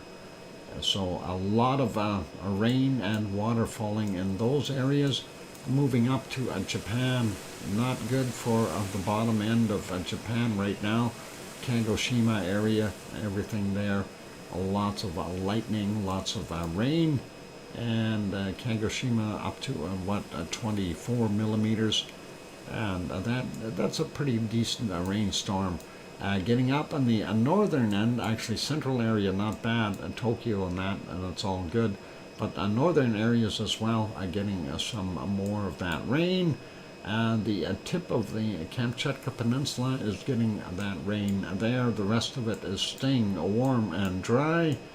And moving into, we see China is got a bunch of places with lots of rain. Raining in Hong Kong, of course. Bay of Bengal doing its thing as well. And again, still the rainy season there in India. So to be expected. Sri Lanka getting pretty wet as well. Rain starting to push a little bit deeper into Madagascar. From what we seen yesterday, it was just the coast only. Now it's starting to push in. South Africa, for the most part, is dry. Central regions, we see the jungle areas in here. They are wet, of course, rainforest type of material. Sahara Desert, completely dry, going all the way across. and we'll include Iran over here with that. And even Turkey doesn't have that much rain right now. No rain for Piggy. No, nothing.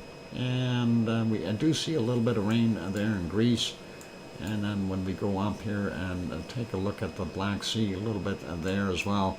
Nothing really crazy going on. So looks like Sicily is okay. Italy, very little rain. Some up here and towards the Alps, of course. And not seeing too much there. We got Valencia is getting a little bit of rain there, but not too much else in Portugal or Spain. France is fairly dry as well. Same thing with Germany and Belgium and Holland and Luxembourg, of course. A little bit of rain in our wonderful Denmark, and lots of rain there in Norway and Sweden. Bottom end specifically, there's that storm sitting in between Sweden and Finland, and that's affecting all the way back to St. Petersburg there. And actually it's affecting everything over here as well. It's kind of drawing all that air in, the colder air. That's not what they want. Looks like London, no rain, and it looks like most of England is no rain. Coastal areas, and we see up here in Scotland and Ireland, and a little bit in here in the Strait. But nothing really crazy. So that's what we've got there. Let's move up to Iceland, see how they are doing today. We do see some snow and rain, of course, in the interior portions. Reykjavik looks dry, and the south and most of the western area is pretty dry. I am still in Witless Protection Program, oh boy, or the Witness Protection Program.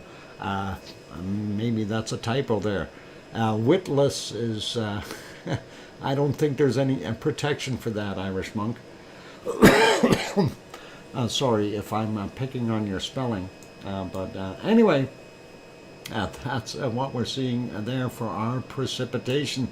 I did want to point out this area over here, Baffin Island, of course, and Davis, Davis Strait here, and they've got some ice rain happening there as well. So not so good for them, but that's it. And let's take a look at the temperatures again. We're going to find the coldest temperature on the planet. And yesterday it was a ridiculous minus 91 degrees Celsius. So I don't know what today's going to come up with. And we'll find it. I found a minus 79. Do we have anything colder? Might have to zoom in a little bit more on that. Let's see, 75's there. And the 76's. Come on, where's those minus 90s? That is just a crazy temperature, minus 91. I think that's about the coldest we've ever seen it up there. And anyway, I'm looking here, I'm only seeing a minus 74, 76. So a minus 78 right there, I've seen as I moved through it. And do we have anything warmer? Or colder, I mean, minus 78. Maybe here, there's a minus 79. Okay, minus 79 so far. And let's take a look at some of the other areas here. I've seen some cold in here, a minus 78. Let's take a look and see. Oh, there's a minus 79. Do we have a minus 80 here?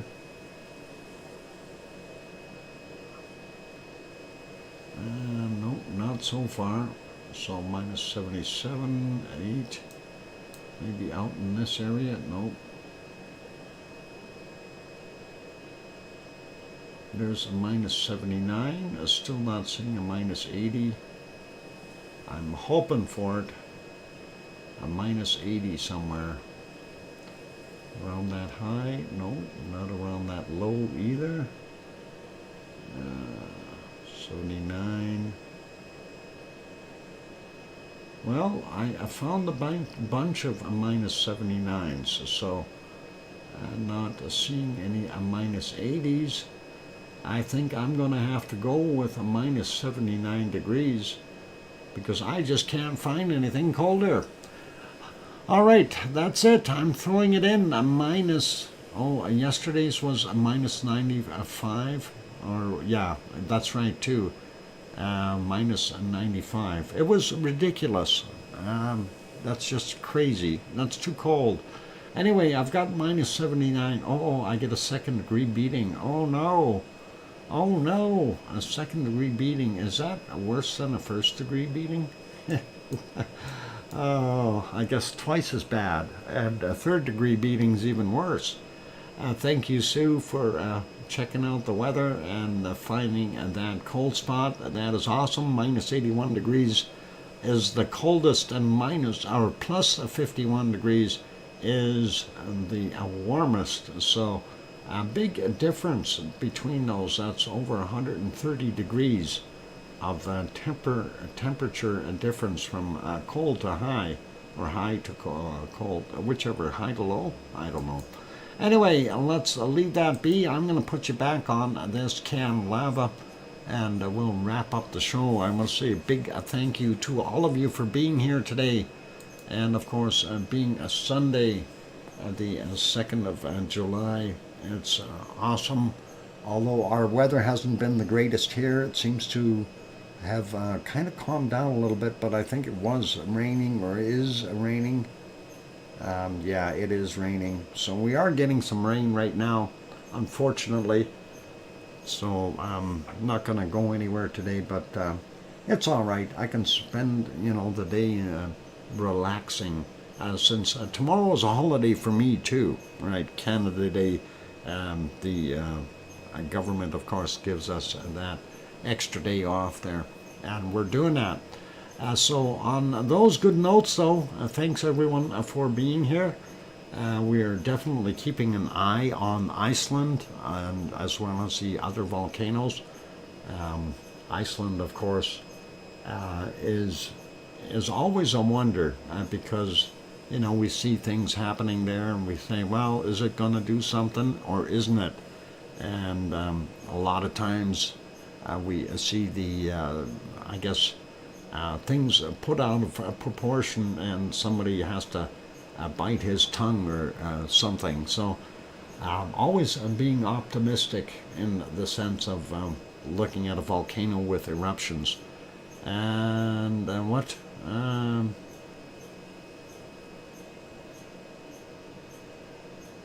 Okay.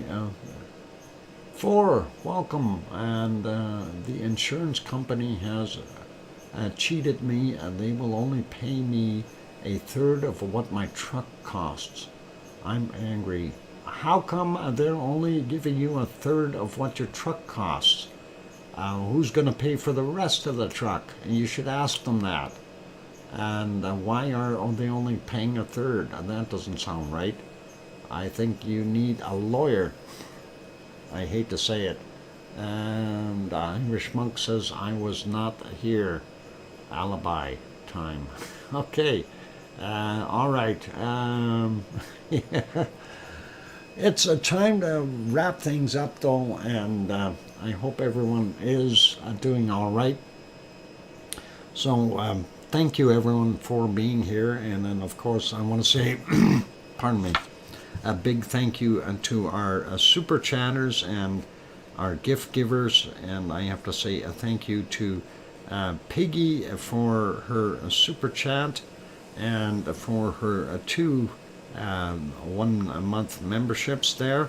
And then also a big thank you to Irish Monk for his super chat and his 5-pack of gifts, as well as Kevin Haynes for his 5-pack of gifts. And that is awesome, you guys. I really do appreciate it. Thank you very kindly for that wonderful support. Also, a big thank you to our wonderful moderators, Arizona Snowman, and Piggy, and CND Boy, and Gary 24/7 Live, AZ Skies, as well as Lucas Snow, Joseph Fields, Texas, and Mona Lisa Smiles. Thank you, moderators. I really do appreciate your help and support, and your ability to do the magic you do. And on that note, also big thank you to Sue for getting those reports in every day, and the same thing goes for Piggy for sending in the bacon seeds every day, and that is just absolutely awesome, and we do appreciate it. We all do as a group, and I want to say thank you on behalf of all of us there, Sue and Piggy, because we enjoy those things. So thank you. And on those notes, it's time to wrap things up and finish the show. So basically, the way I always end is, please, please tell your loved ones that you love them tonight, for tomorrow is never promised. I'm your host, DrFox2000, here in Edmonton, Alberta, Canada. We'll see everyone tomorrow. Tomorrow's Monday. We'll be back to regular stream time. Take care and good night, and oink oink.